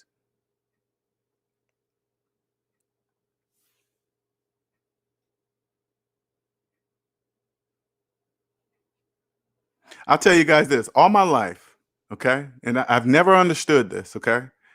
All my life since grade school, people are always attracted to me. Always wondering what I was doing, why Linnell's doing this. I used to always say to myself, why are so many people interested in what I'm doing? I'm not interested in other people like that. I just was never like that. I just was never, but I always knew since a child that I was different than anybody else. I always knew that. I always made sure if I was in a crowd, I wanted to make sure that everybody knew I stood out from the crowd in some way. It doesn't matter if I'm the best. It didn't matter if I was the best at doing something. Just so the majority of people knew that I wasn't like everybody else. So people just naturally started following me, whatever I did. And every time I used to question myself, why do people care about what my girlfriend looked like, what kind of car I drive? Because I didn't care about who they dated. I didn't care about that kind of stuff. Like relationship channels and stuff. Why do people care about other people's lives? That just doesn't make any sense to me.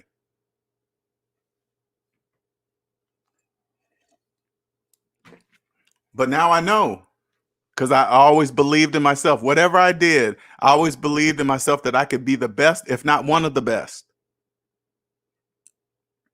I've always been like that. Anything I've done, I always put in my effort. That's why I climbed the way I climbed in my career. The whole time my career, I was always helping people get in shape. I'd be in shape. People naturally come to me, hey, LJ, how you do this and that, and blah, blah, blah, blah. And then I help other people. And then people just naturally attracted to me. Because I guess I've been helping other people since I was a child. So maybe that's it. Dave says, I think Kevin is talking about so many women wanting a high value man, but doesn't have what it takes in life to get or keep one. The same way a woman wants a man who is not in debt, but she is in debt. And see, again, that's what I'm saying. It doesn't matter what high value according to who. I don't know if Kevin says, hey. Has anybody ever asked Kevin, say, hey man, what do you consider high value? And then let him tell you what he's gonna.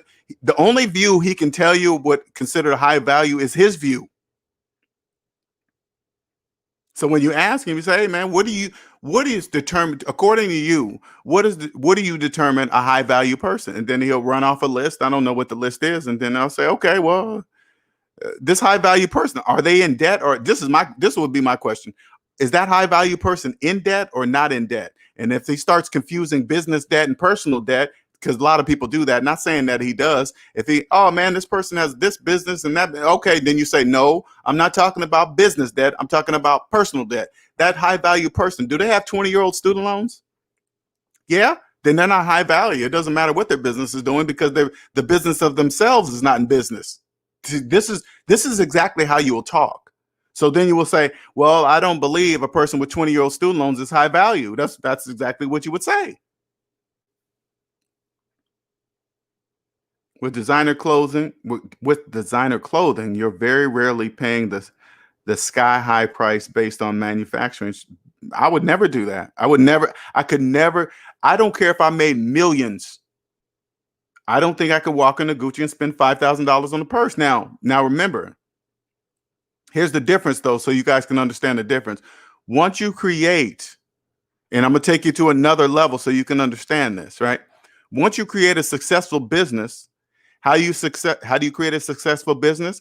By getting people to trust you. You earn your customers' trust. That's the answer.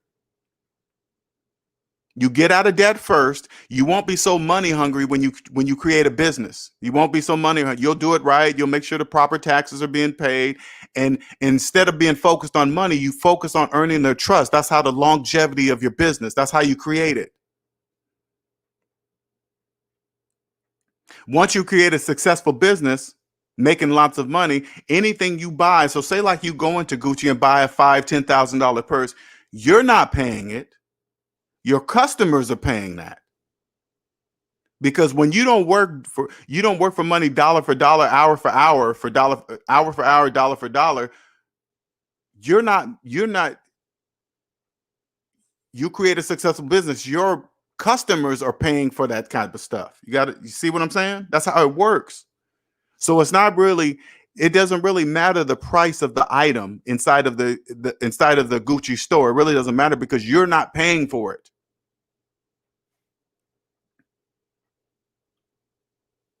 Dave says he basically saying you have to be his equal in terms of quality of life.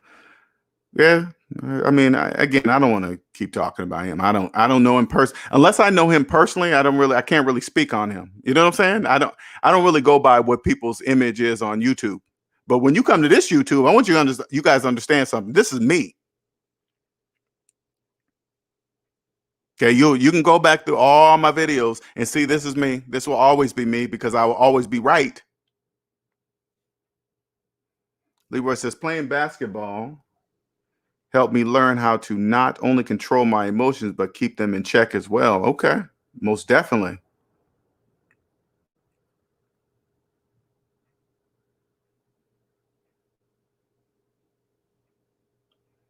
Gabriel says, nah, LJ, you wrong. LJ, Bitcoin is better than money. Oh, that dude, that troll, that dude right there, he is a serious troll. Kevin gives a list of what okay. Shout out to Live for the $5 super chat. I started the debt snowball. It does make it easier when the wife is on board. How did you mentally pace yourself when getting out of debt? From First, I was by myself, luckily. Thank God I was alone when I woke up to get out of debt. So I only had to answer to myself. Pacing yourself is, once you get the plan, you do the snowball method, you have no choice but to pace yourself according to how much money you make, right? That's all you do. You follow according to the plan. You have no choice. The only way you can speed up the plan is make more money, right? But other than that, the pace is according to how much money you're going to make. So if you put in overtime, now this is the only time I'm not against overtime. If you're doing overtime to get out of debt faster, if you're picking up multiple jobs to get out of debt faster, hell yeah, most definitely. But keep in mind, put it this way. Understand this. As long as you're in debt, you're a slave. If you have a nice car, you're a slave driving a nice car. If you live in a nice house, you're a slave living in a nice house. If you have a high-paying job, you're a high-paid slave. If you understand that as long as you're in the negative that you're a slave, I promise you it's gonna kickstart something in you, and you're gonna get out of slavery.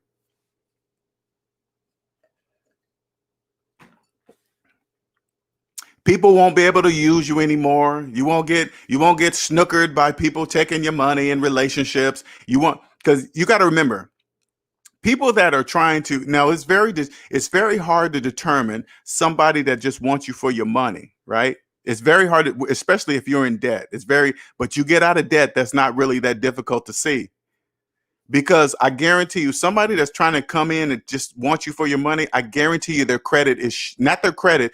You look at their entire credit report, I guarantee you they are in debt with collections, student loans, because if they're trying to scam you, they're definitely not taking care of themselves financially. All you got to do is just ask to see their personal credit report. It will tell you everything you need to know about that person. I promise you. They probably got court fines on it from being in court, from trying to scam and steal from people. Slaves they have no idea what that really means. They just think you're looking at their credit score. No, you're not looking at. You want to see their entire credit report. Pedro says, I've always tried to help people, even though I know what comes with being too nice. Sometimes I have to ignore that side of me. You know what? I don't help anybody that don't help themselves. I have a close friend that I love like a brother. I had to stop talking to him about finances. Totally had to stop talking about him.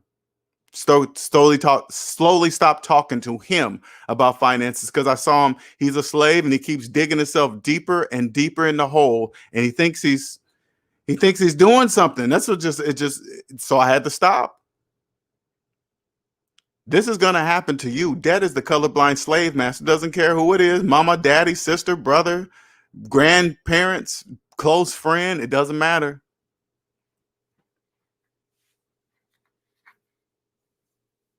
If you get out of debt, you do what it takes to get out of debt. And then when somebody asks to borrow money and you know they're a slave, that's why they're asking you to borrow money in the first place. Put it this way. If somebody's coming to ask you to borrow $50, they are a slave. Hey man, can I get $20 to payday? You gonna make $20 last 2 weeks? Those are slaves that think that. Nobody can make $20 last for 2 weeks. So not only are they borrowing money from you, they're borrowing money from other people. You think they're gonna pay everybody back? No, they're slaves. That's why they're asking to borrow $20. Hey man, look, check this out. Hey man, can I get some gas money? Are you making car payments? When you hear somebody ask for gas money and they're making car payments, let me tell you something. That is a slave. Making payments on something that you can't even afford to put gas in it? And they be saying that shit out loud too. Hey man, can I get some gas money? Man, I ain't got no gas. You making that? My next question, you making car payments? They'll say yes. You know why they'll say yes? Because they believe it's normal. You think you're going to get into a relationship with somebody like that? You get out of debt, you won't even get into a relationship with anybody making car payments. You won't even get into a relationship with somebody making payments on a cell phone with a matching watch. You think you're going to tie yourself to a person like that? That's a slave. What's up, Sal? What's going on? Leroy says all these different terms that YouTubers use, all right, crazy, simp, beta male, provider, alpha. I know, one Don. All them names don't mean shit. They don't mean anything. I want you guys to watch the collabs that I do with people. You think not according to the host. I'm talking about when people try to come. Do I sound like I'm wrong, or do I sound like they mean anything? I run the room. They be getting all emotional, and I'd be like, man, why are you getting so emotional? It's just mathematics.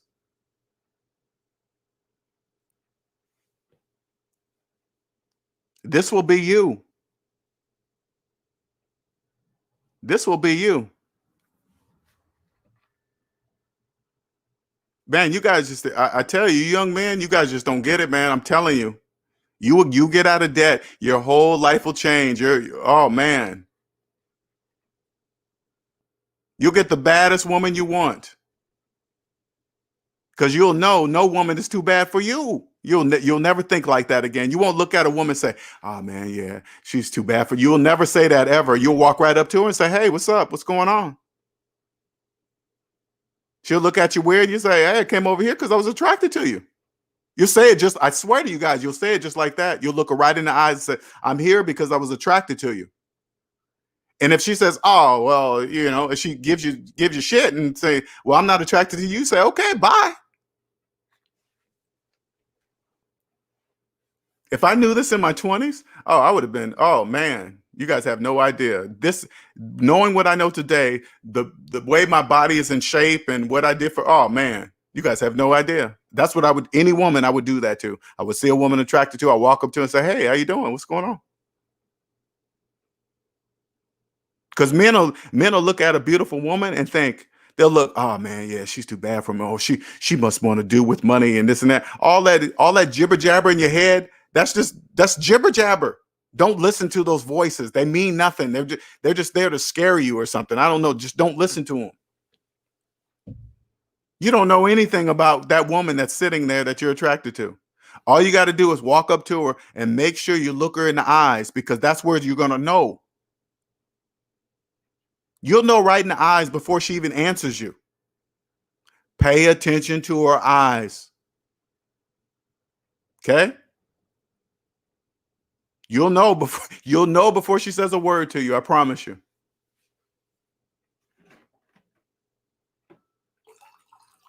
Had I known that shit when I was in my 20s, I would have been bad. Oh my God.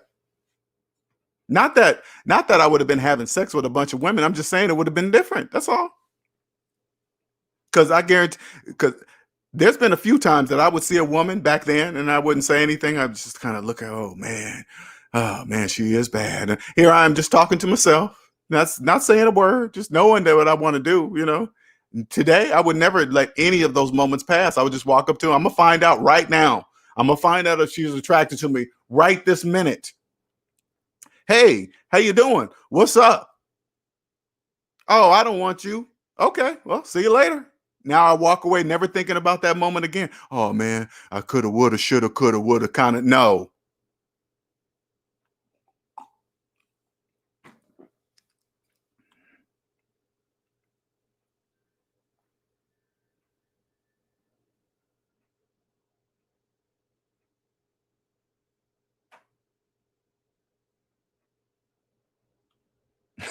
Exactly. Don't listen to those voices. I'm telling you, man, don't listen to them. It's easy. I am, Amina. I am. LJ short for L Cool J. I know you guys think I'm joking when I say stuff like that, because it just seems unbelievable. If somebody would have told me that when I was younger, hey man, yeah, just walk up to him and say, hey, what's up? They were like, oh man, you won't do that. Yes, I will. Watch this. Hey, what's going on? I was looking at you from over there and I thought you were beautiful or fine or whatever else was going to pop in my brain and then go from there. But I'll be first thing, I'm looking at her eyes because I need to for her to see. If she looks at me and she looks at me a second longer than the normal, I know. And then goes on with the conversation and then it goes from there. It won't matter what she looked like. It won't matter what she's driving. It won't matter how many friends she's with. I wouldn't care if she was in a crowd of friends. That would be even more impressive. You know, dudes will see a fine chick amongst 3 or 4 of her friends, and they be like, nah, man, you know, I might walk up and she might embarrass me in front of her friend. I don't give a I walk up to, hey, what's up? I don't care what her friends think or say. I'm not looking at her friends. I'm looking at her. What her friends mean, what her friends say will mean absolutely nothing to me because I'm not looking at them.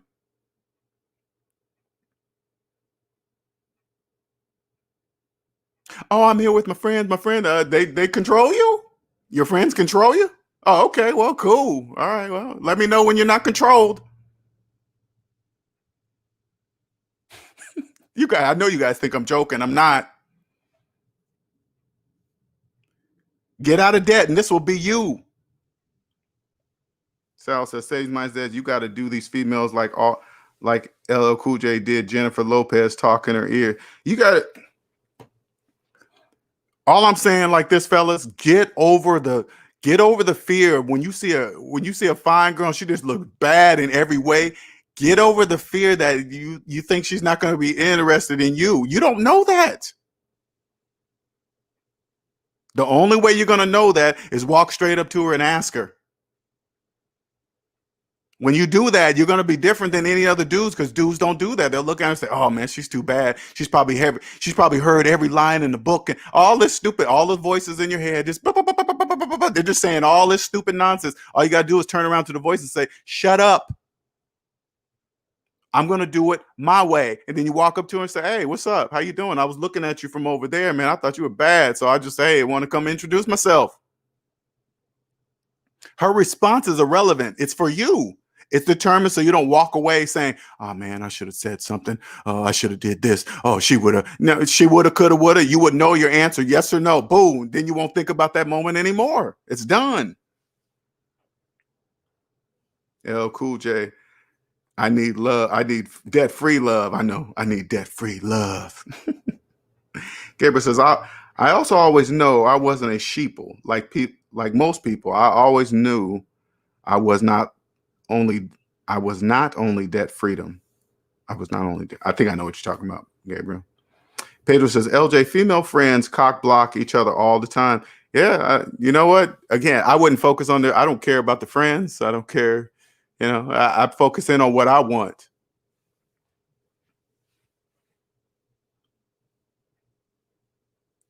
Amina says, I went back to one of your older videos, LJ, where you said live a lot, not just a little.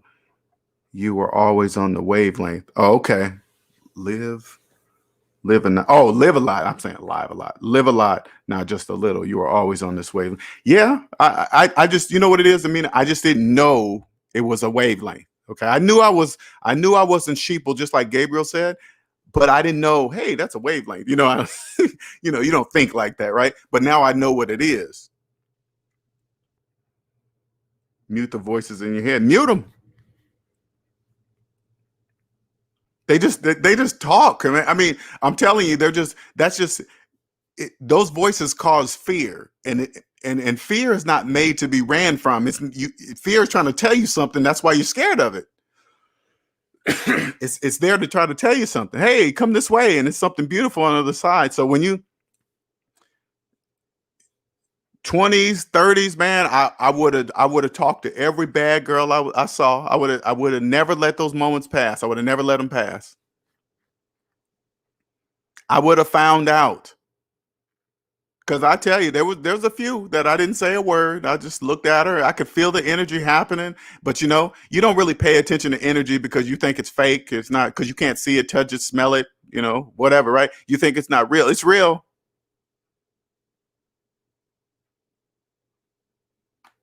It's most definitely real.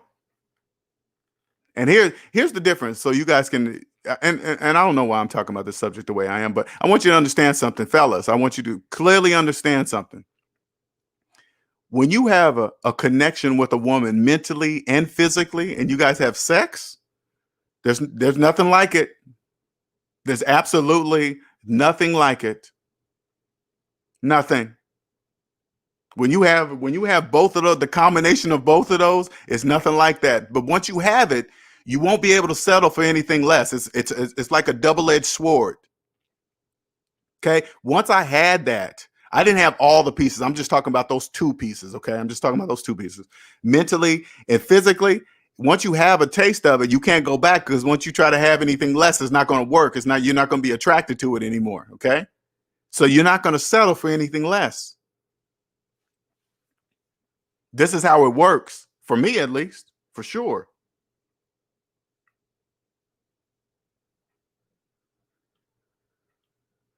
Hyphy says, drop the blood clot link. I'm about to cook his ass one.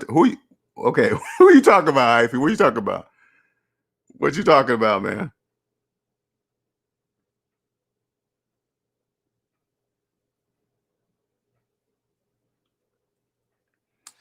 Gabriel says, like I said, listen to your shadow when it comes to topics like this. Yeah, listen to your shadow, because I don't really go into the spiritual stuff too much, but the shadow and the light go together. You can't have one without the other.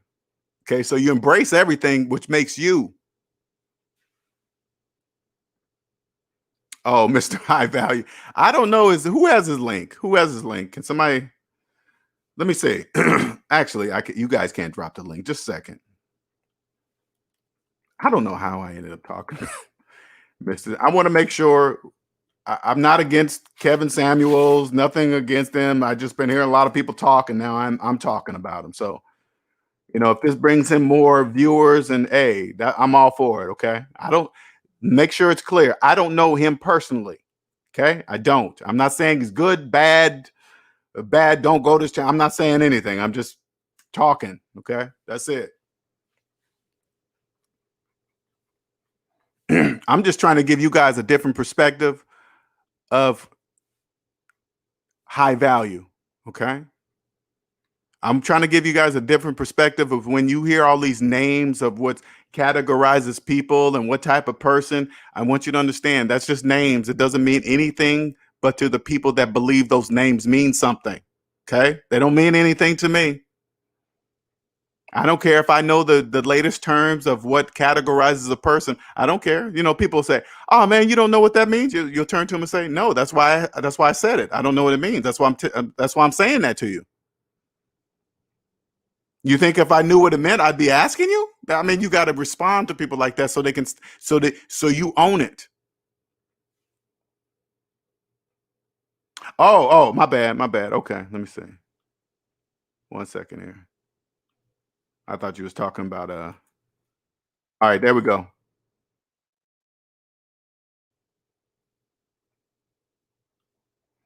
Nick says, I mentioned you in the chat on high value SMD on KS stream. There'll be what I know is there'll be a lot of, and there's a lot of people that watch this channel. Like when I see that many people chatting in that room, man, it's just like, why am I going to bother even saying anything up in here? Because it's going too fast.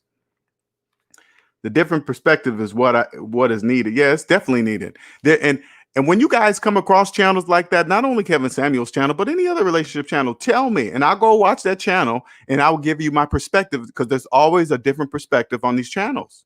And my perspective is not talking about the person. I'm just giving you a different perspective of what that person is talking about. Okay.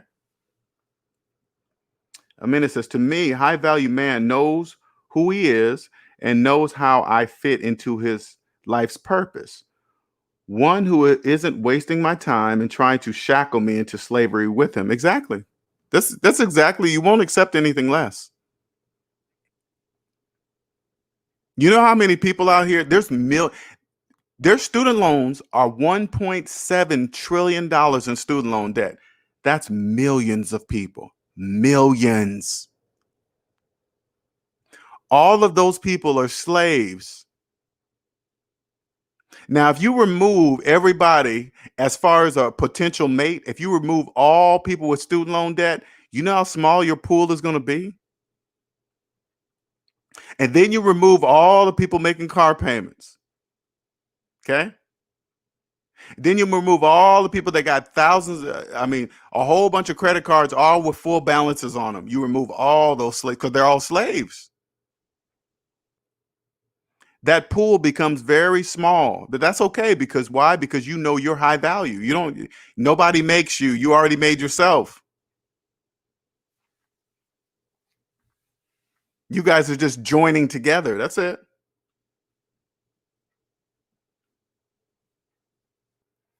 Now put that link up there. I hope you. Oh, there you go. Okay. Oh, okay. I knew he was doing something. What's up, man?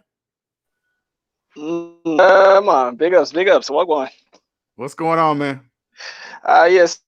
So my man's real quick because I thought I kind of put the dagger in him the last time we did a stream, but this man's keep coming up. Look, this is my team. How can another man that you don't even know, you never hung out with this man, had a personal conversation with, how can this man tell you what's valuable? That's what I'm trying to figure out. He can't. You know that, and I know that. It's because they haven't found themselves. That's why they think that. They think something outside of themselves will do it for them. Oh, okay, because see, this is the same thing I always say. How is it that you got these foreign auto manufacturers who don't live in America, probably only been here a few times, but they could somehow, some way come and tell us what cars are best for American roads? I'm not following this team. I don't get how this is even coming about. Marketing. See, okay, so my man's Kevin Scamuel is doing the same thing, it sounds like. Oh boy, that was funny. Okay. That was funny. Okay, so now this is my team. Because I see one of the brethren in the chat say a thing about he posted the list of what high value is. Okay, now my thing is whoever said that, why can't you create your own list? Why can't somebody else give you a list and tell you what high value is, and you didn't have any input in that? Hold it down for a second. Hold it down for a second. I got to use the restroom. Hold it down for a second. Yeah, okay, do your thing. I'll cook his ass myself one time. You know what I mean? So my thing is this: how can somebody else who not living the same life as you come and tell you what high value is? Last time I checked, like me say, y'all ain't having no personal interactions with this brethren, but somehow, some way, he could tell you what high value is. Is it because my man's got X amount of subscribers upon the YouTube team? Help me figure the team out. Y'all heard what Miguel Mina just say. When she going to the mall, hey, what was valuable to her is what was valuable to her. Can't nobody else tell her. That's having a mind of your own. That's being an alien. So I'm just lost. I don't even know why this dude keep coming up. I thought I kind of cooked his ass one time, but I'll X him out today if need be. Yeah, you goddamn right, scam you. Because anybody that's coming on this team trying to sell you any type of services where hey, this is how you're supposed to live, your life, and that you got to pay for these services and all that. Come on, man, that's a goddamn scam. But it's. And I know it's a business, right? You just know because they don't have to go to him. They don't. They just have to discover it themselves. And you're right. I really don't. Me. I don't talk about other people. And it's whatever he's doing. If you look at the bigger picture, whatever he's doing, he got people talking about him, right? Isn't that the purpose? Mm-hmm. It's working. It's working. Oh yeah, definitely. You got people, talking about buying into this stuff, and like somebody else said in the chat, and you just said it's all about business.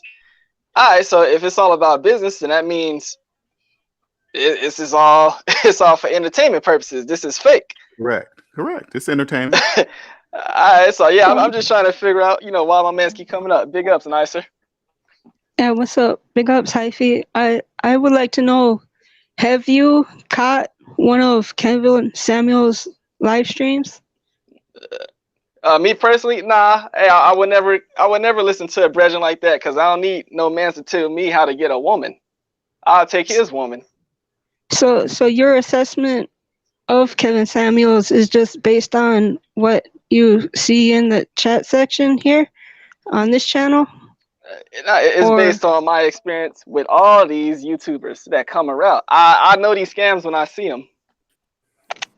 Okay, so you just lump Kevin Samuels in with all the rest because he is an image consultant, and he does speak about high value a lot on this channel. So that's the only reason that you're gonna lump him in with all the rest? Because I'm in Kevin Samuels lives every time, and I understand that high value is a subjective term. It's something that is defined by the individual. There's not one set definition for that term, and I was just wondering if you would catch, say, maybe the first half of his live, which is a monologue, and then I would like to hear your take on him after doing that. But until then, it just seems like your assessment is not straight from the horse's mouth, but secondhand, so to speak. Well, all right. See, my thing is this: if you didn't been around long enough, once you see one of them, you seen them all. I know how they come, different flavors, different shades. I know what they look like. I know how they talk. I know how they speak. I know what time it is when I see these brethren. Now, don't know that just to be disrespectful, but I mean, look, obviously a lot of people like his channel. You know, that man got X amount of subs, whatever. Now, I'm just saying the reason why I would never visit his channel, I don't need no help with getting no women. I don't need nobody to tell me what high value is. I don't got those type of problems, so he can't help me do a blood cleat thing. Right, I understand that, but like how this channel is for people who are I'm just gonna use the word slaves, because the general consensus is you're either alien or a slave. But just like there are alien slaves when it comes to personal finance, there are also those when it comes to dating relationships, and even though majority of his lives focuses on dating relationships, he does have that image aspect where I think it's a good thing for people to see, this is the black man isn't just, even though the media will portray as a criminal or a thug, here you see a man, he's well dressed, impeccably dressed every single time, with incredible vocabulary. Is seeing that, I think, is an important aspect of his channel, if not the most important aspect of his channel. This is why, one of the reasons why I watch him every single time. Oh, okay, so you're saying because he's very presentable, that I guess boost him and make him a little bit more credible. Well, his image is a plus, but it's not just that. It's what he says that makes him credible. If you notice, he speaks the truth. He just like LJ does, but unlike LJ, because math is concrete. It's like when it comes to relationships, anybody can say, well, what I'm saying is the truth, and which makes it harder for for people to differentiate, who's a legit source when it comes to getting information on relationships and dating and who's not. I can vouch that Kevin Samuels is one of those who is legit. Okay, but see, now this is my team. Instead of before we just decide to go and look at a YouTube channel, where's the life experience about assessing real life experiences, and from there assessing what is highly valuable to yourself and myself? Where is that at? Well, okay. I got off the point I was going to make about aliens and slaves when it comes to personal finance, but when it comes to other aspects of your life, once you do become debt free, you are able to see, as you and I do, other areas of life, who to differentiate who is somebody that is credible and who isn't. And as far as I can tell, I do believe that Kevin Samuels is a credible source of information for people who make poor, not just relationship decisions, but overall life decisions. But I do recall that was mentioned here, that one episode he had where he encouraged people to go in debt, and that is the one thing that he has said that I disagree about. But I understand he's not yet an alien when it comes to personal finance. He's still a slave, from what I can tell by that statement he made when he encouraged people to go into debt to get ahead or become high value, so to speak. Okay, so now you just brought up a good thing, because I was going to try to touch on that as well. So this whole thing where you said he encourages mans to go into debt. All right, so now if I'm out of debt, which I am, but he encourages me to go into debt, wouldn't he be okay? If he encourages me to go into debt, then guess what? Now my mindset of being able to determine what's highly valuable is going to be screwed, because now I'm going into debt for something. So if I'm already debt free, I had my values and what I at least consider highly value correct. Now if I go into debt, as he would suggest, what I consider value, my decision making is being messed up. It's falling off. So now guess what? I go into debt. He can't give me no relationship advice because I'm in debt. I ain't thinking with a clear mindset. Right. Yeah. That I agree with you about that, because unlike people here on this channel who know the difference between debt free and debt, is like the thousands of people that do tune into a show that don't know is something that I frown on, and I agree with you on that point. But also, like I also mentioned, I don't know if it was in one of LJ's lives or on the Discord, if Kevin Samuels caught one of LJ's lives, I do believe he will be able to grasp that where he was wrong when it comes to encouraging people to get into debt. So he would switch up his statements, yeah? Yeah, I believe he has the intelligence and the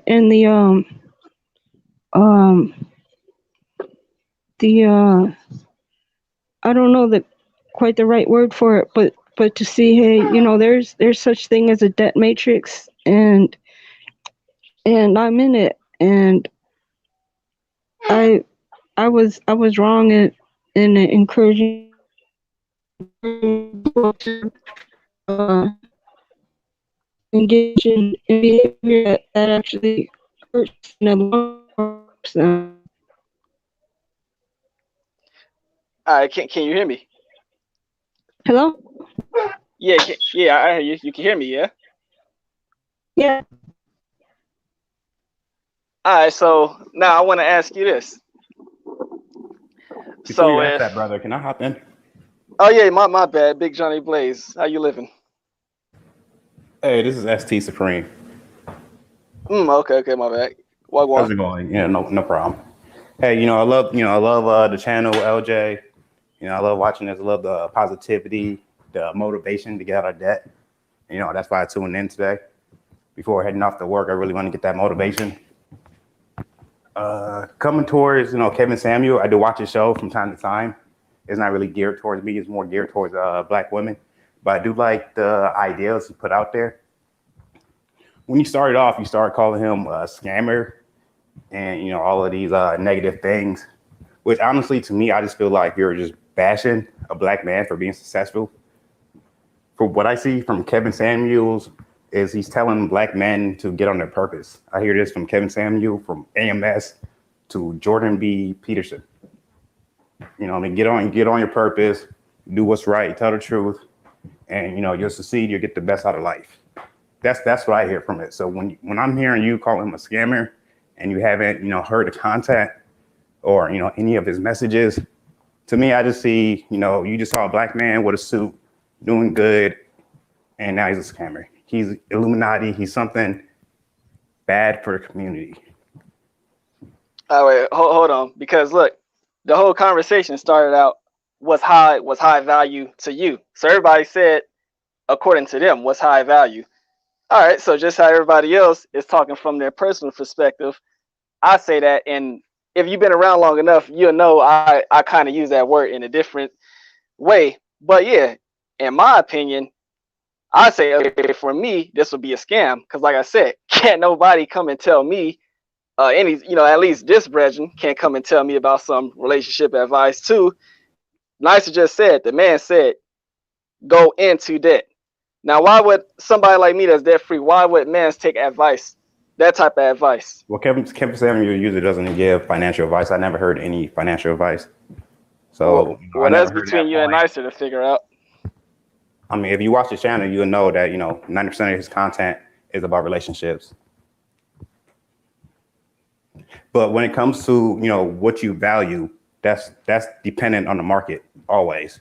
Like gold, people look at Bitcoin. Bitcoin, last time I seen, 5 times the price of gold. You can't even hold Bitcoin. That's imaginary. ST Supreme. When you talk about Bitcoin, I want you to understand something. That's imaginary. That's not real. But people value it. People value it at a crazy rate. Slaves do. Slaves do that. Yeah, they do. They do. Slaves will value anything. You tell them it's worth something, they'll believe it. So slaves believe Bitcoin is 10 times 20, 100,000. Shit, next week they might make it 1,000, whatever. It's 1,000 times. Slaves will believe it. People value payday loans. Yeah, it's all about, that's really subjective. So when you see, this big market following, you can't just say, it's mathematics, man. It's math. That's what I want to make sure words are used properly. And I'm not saying anything negative to you, ST Supreme. I'm going to make sure that's clear. I'm not saying anything negative. I love your concept, brother. Okay. When I speak, anything I say it's mathematics, and math is never wrong. So I make sure it's clear, because people say, oh, that's your opinion. This is subjective. No, it's none of that. It's math. That's it. I want to make sure that was clear. That's all. So mathematics, yeah, you can't see a group of people paying money for this, object, and then say that's not valuable, because you're illusionary. You're in your mind. You're not paying attention to what's really happening into the world. Mm-hmm. Mm-hmm. So I gotta follow Wagwan with the rest of the world because they say this is cool. So I gotta leech on. You do what you want, brother. I mean, you can follow whoever you want. You can believe in whatever religion you want. But it's when you start talking down on it and you don't understand the fundamentals of it, that's when people get upset all around.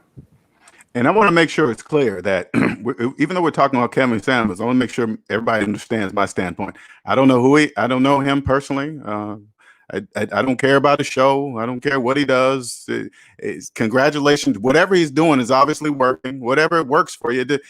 My opinion about him is irrelevant. All right. It's totally irrelevant. Feelings don't matter. Whatever, right?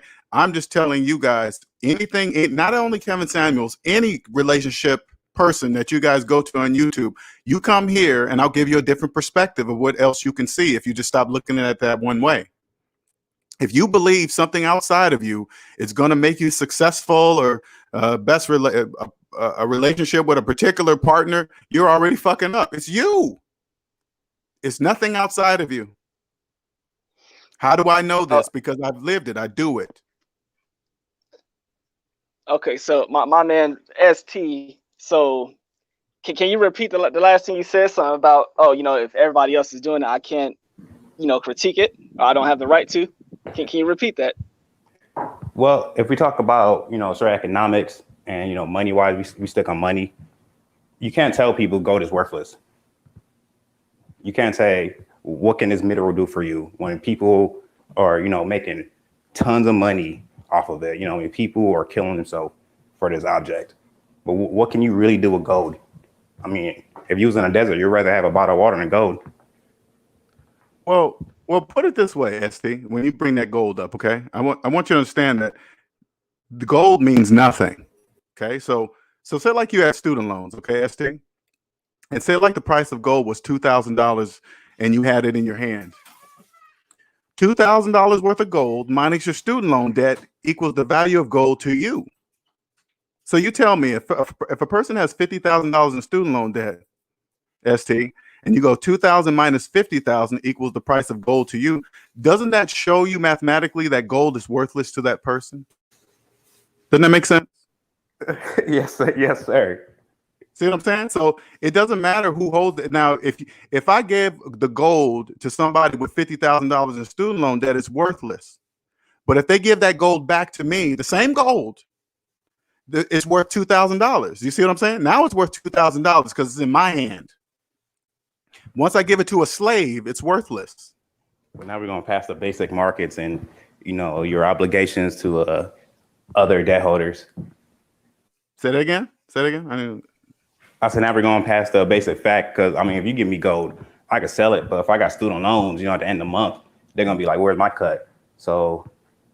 Right, because I'll give a slave a piece of gold and they're going to think it's real. I get how it works. I get its purpose. Don't get me wrong. I get its money. Like, I can tell the slave, hey, man, that $100 bill is only worth, they only make, that only costs 19 cents to make. So it's really not $100. You just believe the ink on the paper. You think a slave is going to believe anything I'm saying, even though it's posted?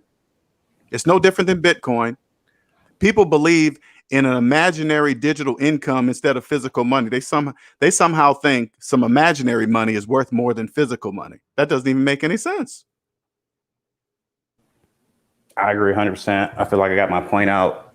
Sir, who I was talking to, Kevin, I don't know your real name. If you got anything for me, please let me know now, or, I'll hop out and let Johnny Blaze speak. All right, so now I stay here. So my man, he makes some really good statements, yeah? Mr. Kevin. Is that a question? No, yeah, I'm asking. My man's makes some good statements, is it? I feel like there's some good statements, and his following will also agree. All right, so but as you can see in the chat now, we got some respectable women who come in here and frequent often, such as my gal Brittany C and Autumn. They say, oh, this he makes some statements that kind of put women down. So are they wrong to feel that way about Mr. Kevin, since my man's is so perfect? That's anecdotal evidence. I don't really care what one person says about this man. I want to listen to what the majority says. One man could say, you want to listen to what the majority says, yeah? That's the market. Yeah, that's what matters.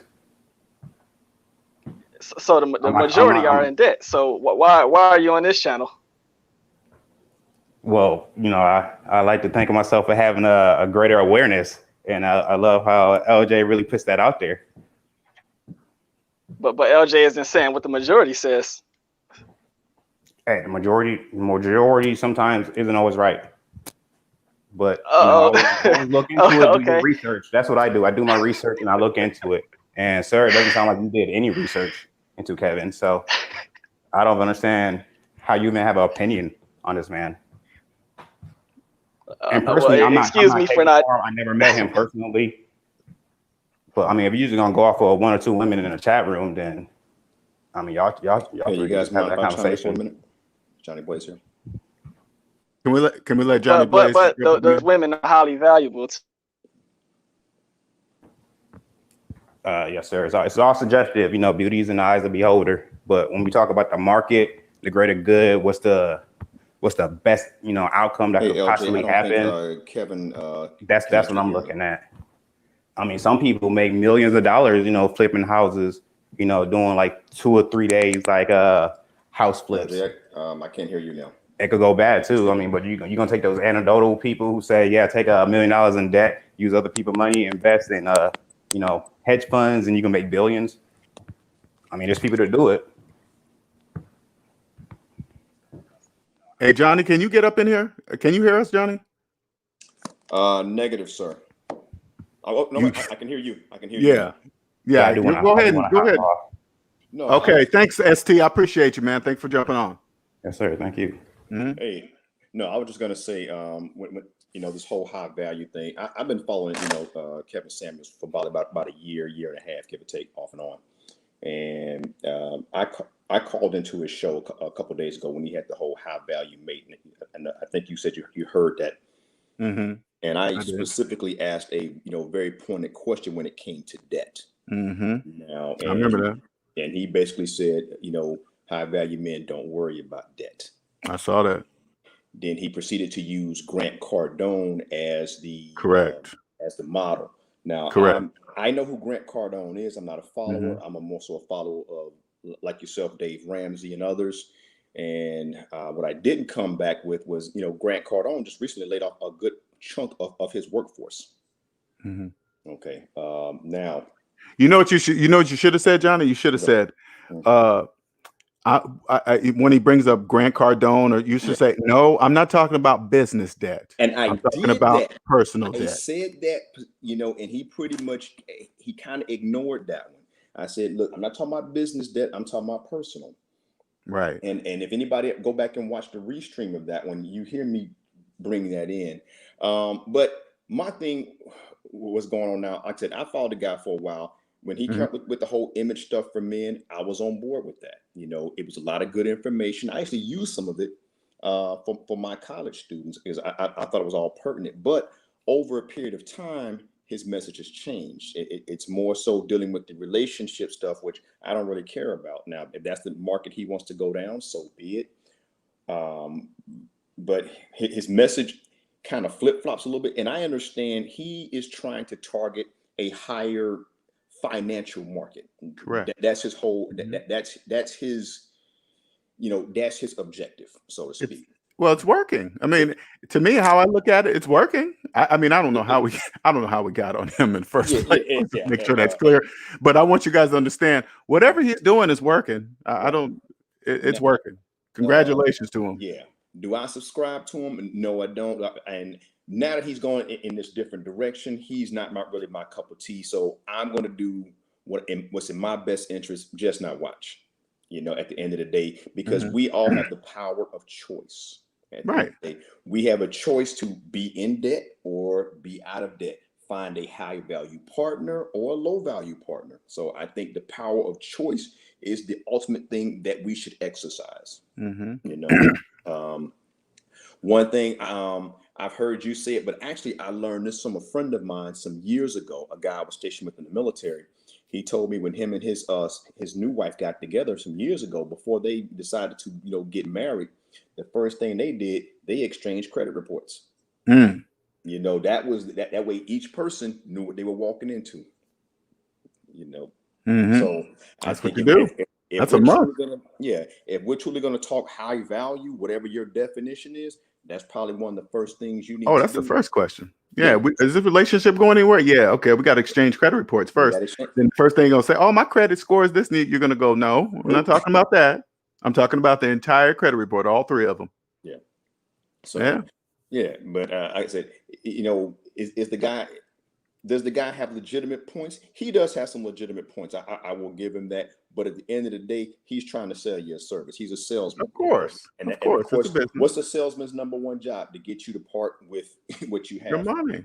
He's good. Yeah. It's legal. Everything is good.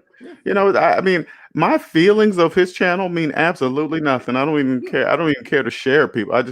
I just don't subscribe to things I'm not interested in. It's like, okay, well, I'm just not interested in it. Okay. Yeah, but that's all I really want to contribute to the show. Yeah. You know, and thank you for having me on like always, man. And of course, you're always welcome. Okay, but y'all have a good day, and I'll listen in the back.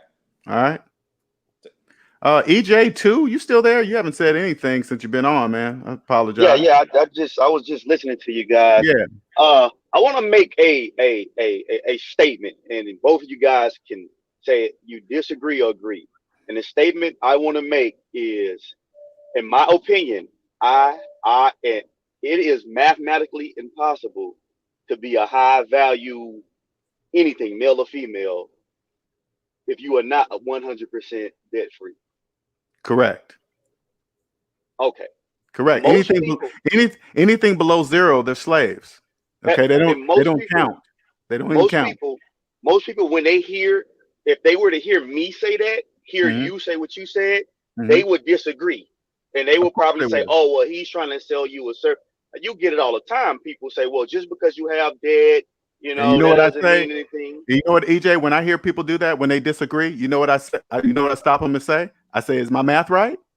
Then they have to say yes. You cannot refute, you can't refute it. You can't. So my thing is, like with Kevin Samuels, if you kind of look at him, when he's talking about high value male, he's talking about from a woman's perspective. If you poll a group of women and they lay out a few points they would like in a man, most of them would say they would want a man earning over 6 figures plus. 6 figures plus. And one of the things he also talks about is a high value male is confident, intelligent, and assertive. Most guys, they would say, okay, yeah, I would strive to be that. So I don't really disagree with what he's saying. I definitely don't disagree with what you are saying, but I would tell anybody, let's say you are a man, if you make $100 million a year, if you have any debt, in my opinion, you are not a high value male. You can't be high value on someone else's money. Correct. That doesn't even make sense. And we're talking personal debt only. Business debt, personal and personal debt are different. Personal debt, because this business is tied to EIN number. You can just Domino's Pizza went bankrupt 6 or 7 times, but they live and strong today. So I'm talking about personal debt. So yeah, like the other caller said, he said when he mentioned that to him, and he said high value men don't worry about debt. I completely disagree with that. Yeah, that's crazy. That's crazy. So, but yeah, I consider myself high value, and I care very much about that. I don't know if you ever seen. I wanted to put the link in the chat, but if you Google $10 and no debt, and I believe it said $10 and no debt, you are doing better than 25% of the population. So if you have $100, more than that. No, exactly. I think that's more like that's probably lowballing it. Because people don't really understand that they start looking at the money amount in their bank account or whatever, and it has nothing to do with that. It's talking about their total debt. 85% of Americans are in debt. They're in a negative. Exactly.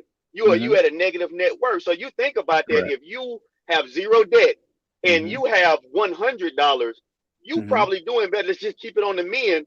You probably at a higher, and we're talking real numbers when we talk about value, than majority of the men.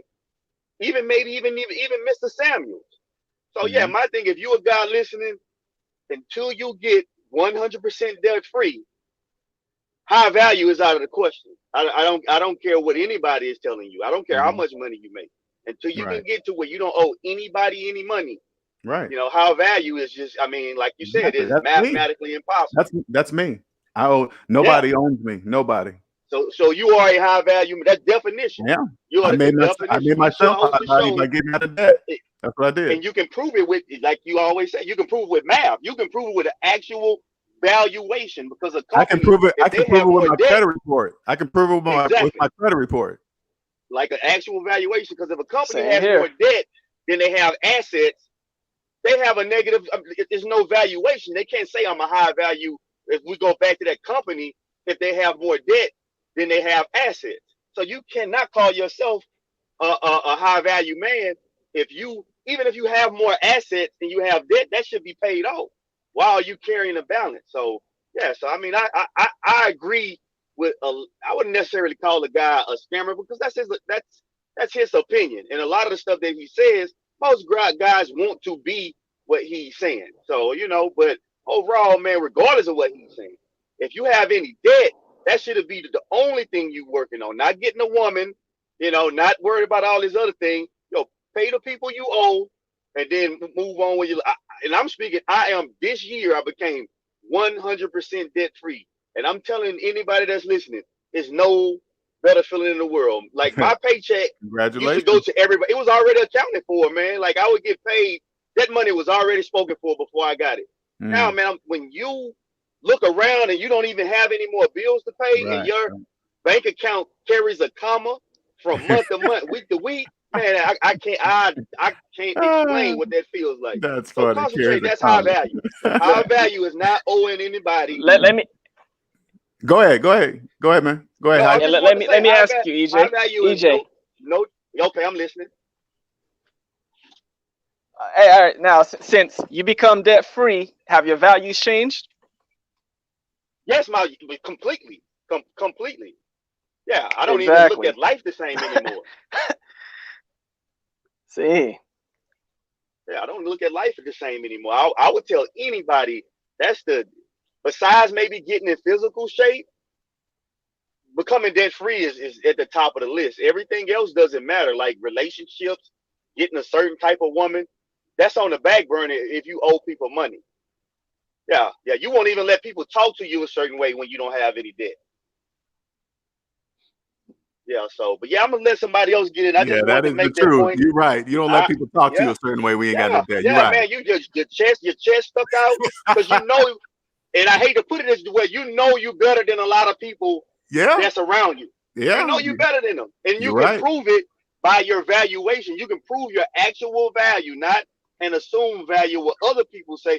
Oh, you're like, okay, here's my numbers. Where are your numbers? And a lot of times, the majority of Americans, if they give you their numbers, it looks real bad. You're right. Anybody that's listening, focus, put all your energy and effort. Even if you have to sell, look, man, I'm telling you, I sold everything. Even at a deep discount, just to get out of debt. I couldn't do it anymore. Okay. I can hear by the way you talk. You did it. That's something I did. Right. I couldn't do it anymore. I sold. When I tell you I sold, if I can get anything for it, I sold it. Socks, anything. Yeah, I'm telling you. I tell anybody, like, work 5 jobs, do whatever you got to do. Get out of debt. Yeah. You will automatically go into a class of people, especially in the United States of America, most would never see before the day they die. It's people that's dying in debt. It's people that's been in homes. You think about it. You out of debt, EJ. You out of debt because people in debt don't know how to talk like that. They don't know how to talk like that. I'm telling you, man. People bought. Let's say 30 years ago, that was houses that were built in 1990. There's people still paying mortgages on houses that's over 30. Most people think about this. Most people don't know somebody that owns a house free and clear. Right. Under the age of 65. Right. You're right. Yeah, it's people that still paying on houses they were staying in before I was born. Right. Yeah, like get out of debt. And still calling themselves homeowners too. And still calling themselves that's homeowners. crazy. Like you say, man, you got to be crazy. That's like me calling myself the governor of New Mexico, and I'm not. You are not a homeowner. You can call yourself whatever you want. That doesn't make it true. That's funny. Yeah, you are renting that house from the mortgage. You are renting a house from the bank, and you keeping up the utilities, the maintenance, paying the taxes, and the insurance. That's like renting a car from Enterprise, going to get the oil change, buying new tires, doing all that for a car that you rented from Enterprise. A mortgage is the same thing. You making sure the bank asset stays up to par for them. That's pretty funny. I like that. I'm gonna use that shit. It's the truth. It's the truth, man. Hey, keep it. I'm telling you something, man. Look, I appreciate. Let me tell you, I agree with everything you say. I haven't heard you say anything wrong. All right, yeah, man. Keep it up. Keep waking people up. Anybody listening, I'm telling you, get out of debt. That's the best thing you can do. There's not a date. Not trying to find a husband or a wife. Get married to the idea of being debt free. All right, y'all have a good one, man. All right, man. All right. Big ups, my brethren. Later. And I see Nicer come back. What's up, Nicer? Oh, what's up? I had to come back. I don't know what happened earlier, but I had to drop off and plug my phone in, so I should be good now. Can you hear me clearly? Yeah, I can hear you. Okay. I just want to say, because I had to jump on and ask Hyphy his intake, because I respect Hyphy's ability to be able to spot scams, and even though we may differ as far as standpoints go, I would just like to say, get back to the topic. I do consider Hyphy to be a high value man. When he does speak, I do listen, and I take it into consideration.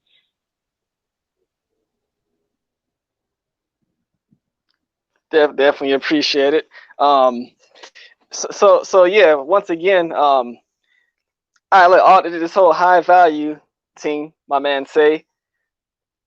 Look, it's at least for me personally, because I know where I'm going in life. I know what I value in life. For me, the information that you lot spew around that he says, at least for me in my life, is conflicting. I'm not down with all of this, woman bashing, putting women down, a brethren trying to tell another woman, oh, you ain't valuable for me, or you ain't good enough for this high value man.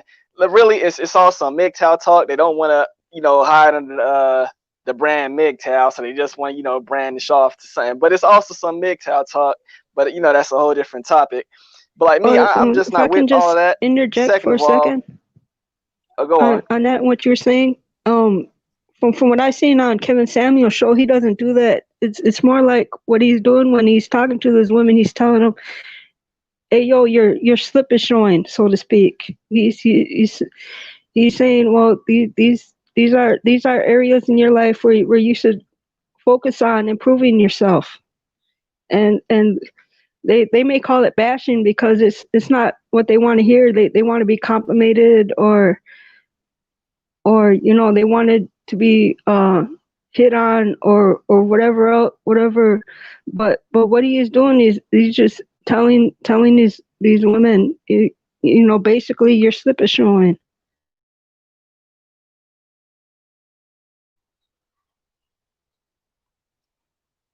Oh, okay, so he's telling women, he's trying to correct women and help, tell them what they need to fix in their lives, and also how they can attract a quote unquote high valuable man. Yeah.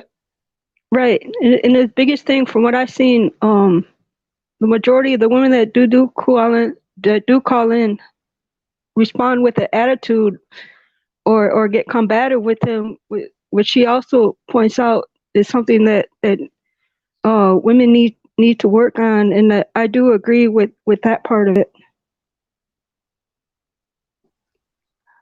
All right. Well, if women need to work on being so combative and lashing out at him, shouldn't he work on maybe presenting the information in a more respectful manner, to which women don't have to get upset and vex with men? From what I see, he puts it in the most respectful way possible, just like how LJ presents his math to people who don't believe that they are in debt. Kevin Samuels has pretty much the same approach. Yeah, but see, the information he's kicking, this is all opinion based. Once again, obviously we know math is math. Now my man's is kicking opinion based information. So just the way someone might want to bash me for not, being in line with what man's is saying, you're gonna have women that might want to bash him because they don't agree with his opinion.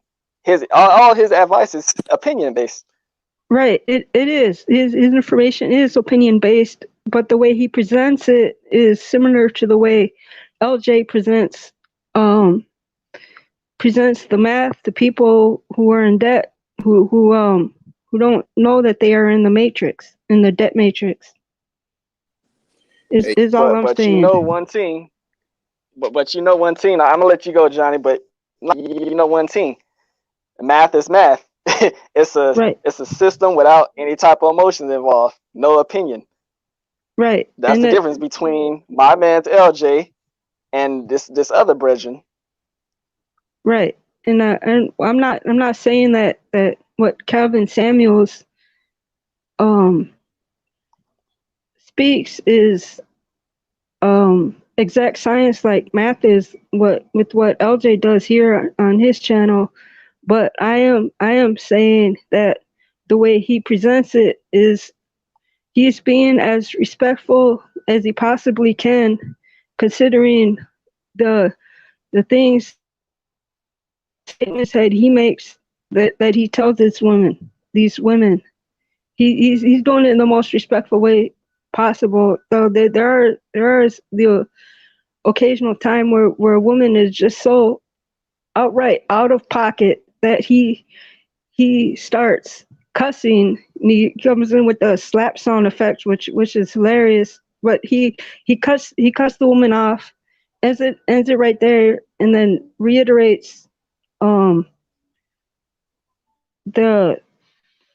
whatever issues that particular woman has when it comes to her dating life and why she can't get herself a husband. But yeah, I hear what you're saying.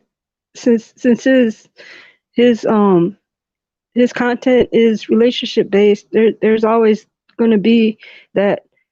Well, it's not math, so it's not exact. So I'm not gonna. I see why you don't follow this channel or other channels, because you yourself are high value, and you don't have the relationship troubles that the majority of people have, people who aren't like you and who might need that assistance.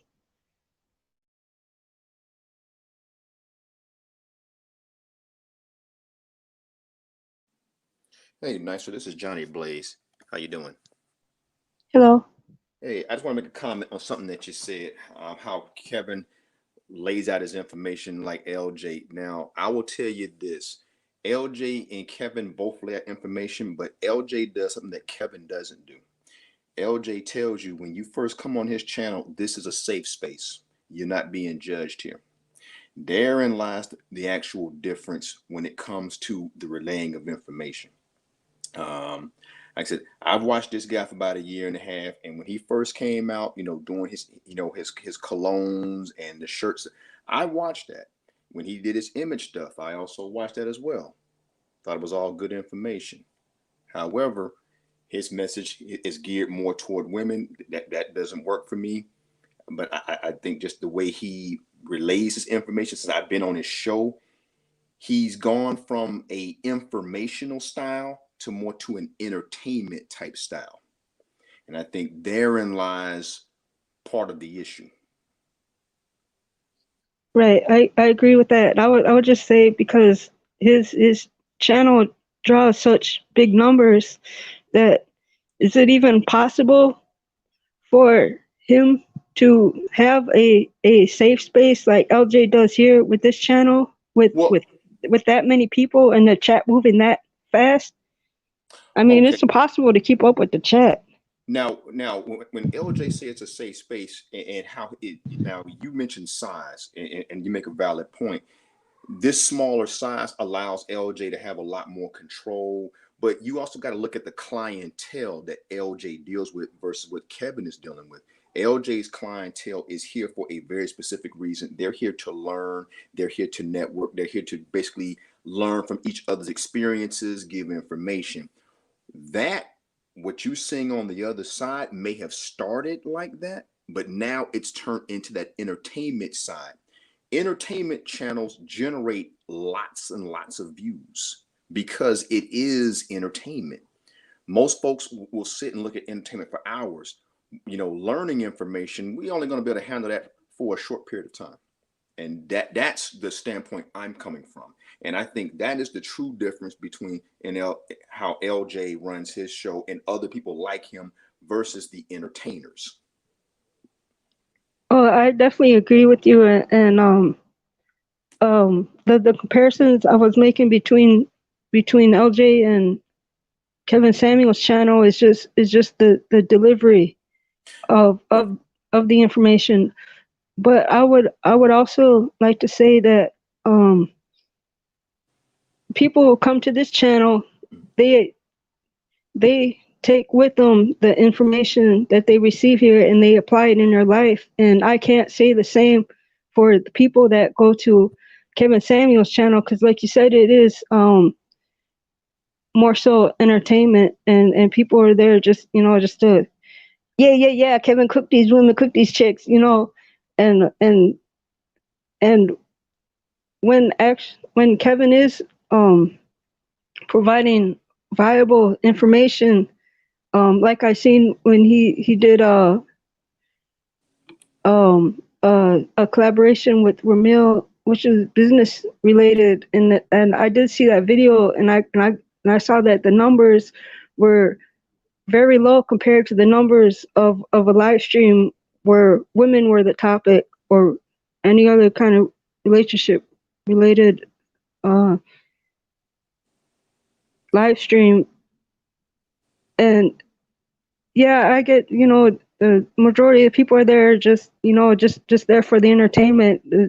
And even when they do receive Bible information, who's to know that they don't take it and apply to their lives and improve themselves the way that LJ changes lives here on his channel? Well, you know, I actually agree with everything that you just said, 100%. You know, so like I said, you can get some useful information from what he says now, but it's mixed in with all the entertainment and the rah stuff. So you got to kind of pick and choose. And it's not just his channel, it's all the entertainment channel. Like you said, they did a business channel, and how many views they get? It was very low numbers. There are a lot of good informational channels out here that just don't get the quality numbers. And when folks who try to make their livelihood on this stuff, they figure this out. Some are willing to do what they need to do. Obviously, LJ's in a much different position because he's debt free. He has the ability to do kind of what he wants to do. I guarantee you, these other folks with these entertainment channels, they're not. So they have to go out here and struggle and hustle and drum up views because it's money for them. This is how they pay their bills. And Big Johnny, I thank you, because you explaining, you definitely saying some of the things that I'm saying, and I definitely agree with you. We all know that, you know, certain topics, they just don't get a lot of views. But and I actually last week I did a stream, and at the end I even, you know, stated it. That's one of the reasons why I am actually over here. I showed this is the only channel that I'm like a premium member of, because there's too many BS channels out there. And on that stream, I even said it. Look, if I see LJ doing clickbait titles and, you know, the OMG, oh my gosh, breaking news face, I'm done. That's why I'm over here, because this ain't that. It ain't all that entertainment mixed in. It's real over here. And anything that's real can stand on its own. You know, you're right. So I mean, LJ does a quality service, you know, for his viewers, and I will say this, and I'm gonna salute you, LJ. You make your guests and you make your patrons feel welcome when they come on your show. You know, sometimes folks may not necessarily have the money to contribute. I know a lot of times when I come on your show, I may not even participate, but I'll just put a little something in there just to, I'll say like, hey, pay my tuition or what have you. Because just, I appreciate that, man. You know, a lot of times I listen to a lot of YouTube as background noise, just to kind of pass the time when I'm at work, I'm at home working out or what have you. But listening to your show reminds me, kind of helps keep me focused on the things, you know, let me say this. It helps me, you know, just keeps me focused. You know, my goal is to get my house paid off. Right now, I have everything else paid off but this house. And, you know, listening to you, Dave Ramsey, that is my mission, to pay off my house no matter what. And you know, so crazy you bring that up, John. This one, because I try to make it obvious so people can see. Like, if you have a paid off house, it will give you returns every single month. Absolutely. Why? Because you won't have a mortgage, and millions of people do. See how simple that sounds? Simple. But when you're in it, you don't see it, because I financed several houses through my lifetime, each time thinking I was a homeowner. I wish somebody would have said it to me simply like that back then. Yeah, that's what I bring to people. You know, like on Dave Ramsey and Chris Hogan, they do the thing. The first thing they tell you, you know, the path to be a millionaire is a paid off house. Mm-hmm. It's a paid off house. Paid off house. You know, if they your largest expense is now removed from your life. Your largest expense is where you live, has been removed. Crazy. So obvious. You know, I can tell you the story. Some years ago, when I was married with my wife and I, we had paid off both our cars. Mm-hmm. You know, and our car notes come, you know, a piece was around $450. Man, mm-hmm. That was $800-900 a month we had. Yeah. No more car notes. Yeah. That's crazy. That felt so good when I first did that. It felt wonderful. Yes. Imagine a house. Now, I ain't felt that feeling yet. And when you get there, Johnny, I need you to come back and explain it, man, because I don't know what it feels like to have a paid off house. I'll tell you this, man. I helped my mother pay off her house a couple years ago. Mm-hmm. So now, you know, she's doing all this work to it, because now she doesn't have that, you know, the mortgage anymore. So mm-hmm. Right now, that's my goal, is to get mine paid off, because, like I said, like hers. Mm-hmm. Okay, because, you know, one of the guys said, how many people, you know, in their 60s have an actual paid off house? Just don't even put an age on it. Just say through America. It don't even math don't care about anybody's age. Mm-hmm. Math don't care about anybody's age. Just to put it this way, out of all the investments in your life, the best one is a paid off house. It's so obvious. Okay. Yeah. And I'll say this to nicer. I think one of the issues on those infotainment channels, and the one we just talking about in particular, there's somewhat of a false narrative being sold here, and is that they're trying to sell like some hope, or, you know, to something that's really not tangible. You know, what are you talking about? No, I was saying this back to nicer. Gotcha. Okay, go ahead. My bad. The infotainment channels. You know, they're selling hope to something that's not really tangible, you know, when it comes to getting that high value, you know, okay, what can I do to build myself? Because now we're trying to use their template, so to speak. And right now, one thing I think that COVID has really shown us, that society's template is a house of cards. Right now, particularly if we're talking about on the financial side, because now everybody who's been financing all this stuff, everybody is basically 1 to 2 paychecks from being broke. How many individuals you think probably got 6 months to a year worth of savings? Very few.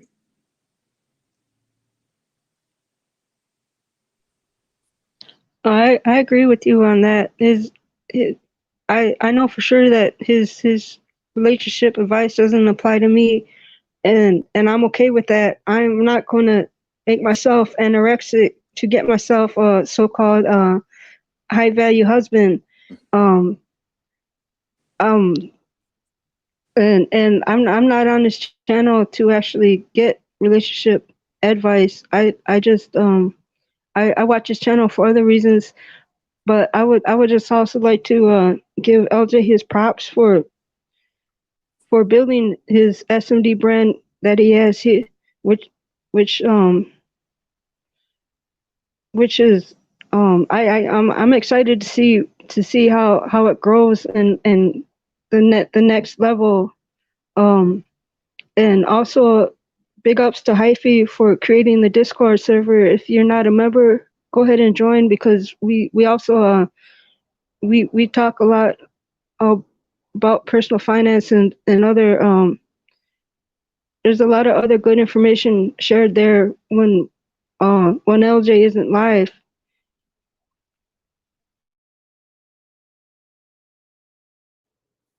Yeah, and you know what, and I appreciate you guys all, because even though I started the SMD family, man, it is literally a family, and it's all family members, right? Once you're here, and this is I'm gonna make sure this is one of the only places you can come and talk freely and openly, mathematically, This is a place where you're going to come and get mathematical answers. So when you leave this channel, regardless of how you feel about it, you know that the math is going to be right and it's going to have you thinking. So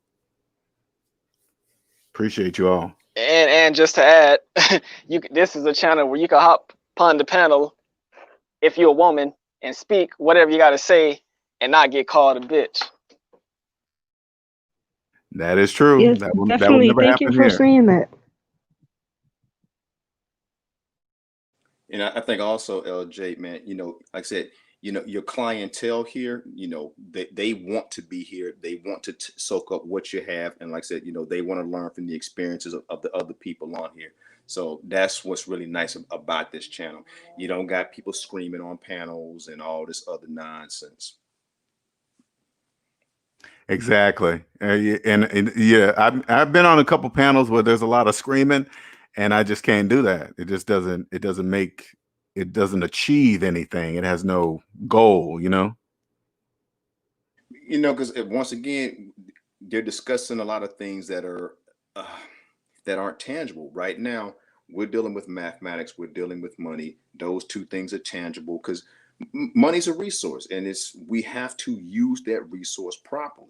And that kind of goes back to the power of choice again. You know, money is an amplifier. You're either going to do good things with it or you're going to do bad things with it. And, you know, also I want you guys to know that this channel is also going to take you to a different level when we talk about, like, to the point to help you understand that money doesn't even exist. Doesn't even exist. None of it exists. It only exists for people that are not in debt. Money only costs pennies to make. Once you get out of debt, you'll realize, like, when I look at money now, I don't look at it what I see the face value on the bill. I cannot unthink of how much it costs to make. Now, don't get me wrong. When I walk around in the regular world, of course, I'm going to use it for what it says on the printed on the paper, right? I'm going to do that, right? But I understand that it's really not that amount. It's just that everybody else thinks it's that amount, whatever's printed on it, even though it's clearly that it's not. So this level of thinking is going to help you remember and always look at money, gold, silver, Bitcoin, even imaginary money like digital money. It's all imaginary. You just don't know it when you're in debt. Go ahead, Hype. You got it. And to just add on to that, look, when you get in debt, you got in debt because you were chasing, you know, some things that you probably didn't need. You may have thought was cool, you know, things of them. Get out of debt, and then you'll see what you truly value. So that's why I keep saying, man can't tell you what you value. You will find out when you get out of debt. Even on your way to getting out of debt, you'll start realizing, you know, some of the stupid things you spend money on, you know, chasing certain trends and whatnot. Once you get there, you'll realize what you truly value and won't nobody else be able to tell you. All right, you guys, we're going to wrap this up. You got anything last words, Johnny Blaze? My last words, the young man, he just hit it right on the head. Stop chasing things that have no real value. And just, you know, LJ, just keep doing what you're doing. Everybody learn from each other. And I'll say this line I used to give to my students: watch dumb folks and don't do what they do. Okay. I like that. All right, people, we're going to wrap this up. Thank you, Hyphy, for jumping on. Appreciate it. Got some last words, Hyph? Yeah, big ups. You see my brethren, Pedro Martinez with the super chat, big ups. Yeah, but look, yeah, you could come upon the YouTube, the Google, you know, whatever, get some information. I ain't saying don't do that. It's, you know, it's definitely some good information out there, and no one knows everything. But certain things in life, such as how to be a woman, how to be a man, you could read all the books or whatever, but it's only going to show when you really test it. And at the test of time, you got to survive that. So the best way to really learn who you are is real life experience. Just how we speak about real life math. Same thing, real life experience. Get out here and live. That's the way you're really going to learn a lot, especially about yourself. When you get out of debt, things will be a lot more clear. Don't get fooled and trapped by what the majority say. Nah, you got your own brain. Use your own brain. Be yourself. Think for yourself. Live your life. Learn from it. Big ups. All right, everyone. Thank you for joining today's stream, man. I didn't realize it was going to turn into this. I did, but it's all good. I like new, I like different. As long as it keeps the same format, we're good. So I appreciate everyone. Oh, let me throw that up. L. Marshall, appreciate you too. Thank you for the $10 super chat. Thank you too, Pedro. Much appreciated. Thank you very much. Today's chat was really good. Shout out to Johnny Blaze. Thank you, sir. Appreciate you too. Thank you for jumping on the panel today. I'm gonna keep doing what I'm doing. You know, I'm not gonna stop. As long as you guys keep encouraging me as well. You guys encourage me as well to keep going. Trust me. Trust me. Thank you, Nicer, for jumping on. Everybody else that jumped on the panel, appreciate you all. You guys have a wonderful, wonderful evening. All right, later.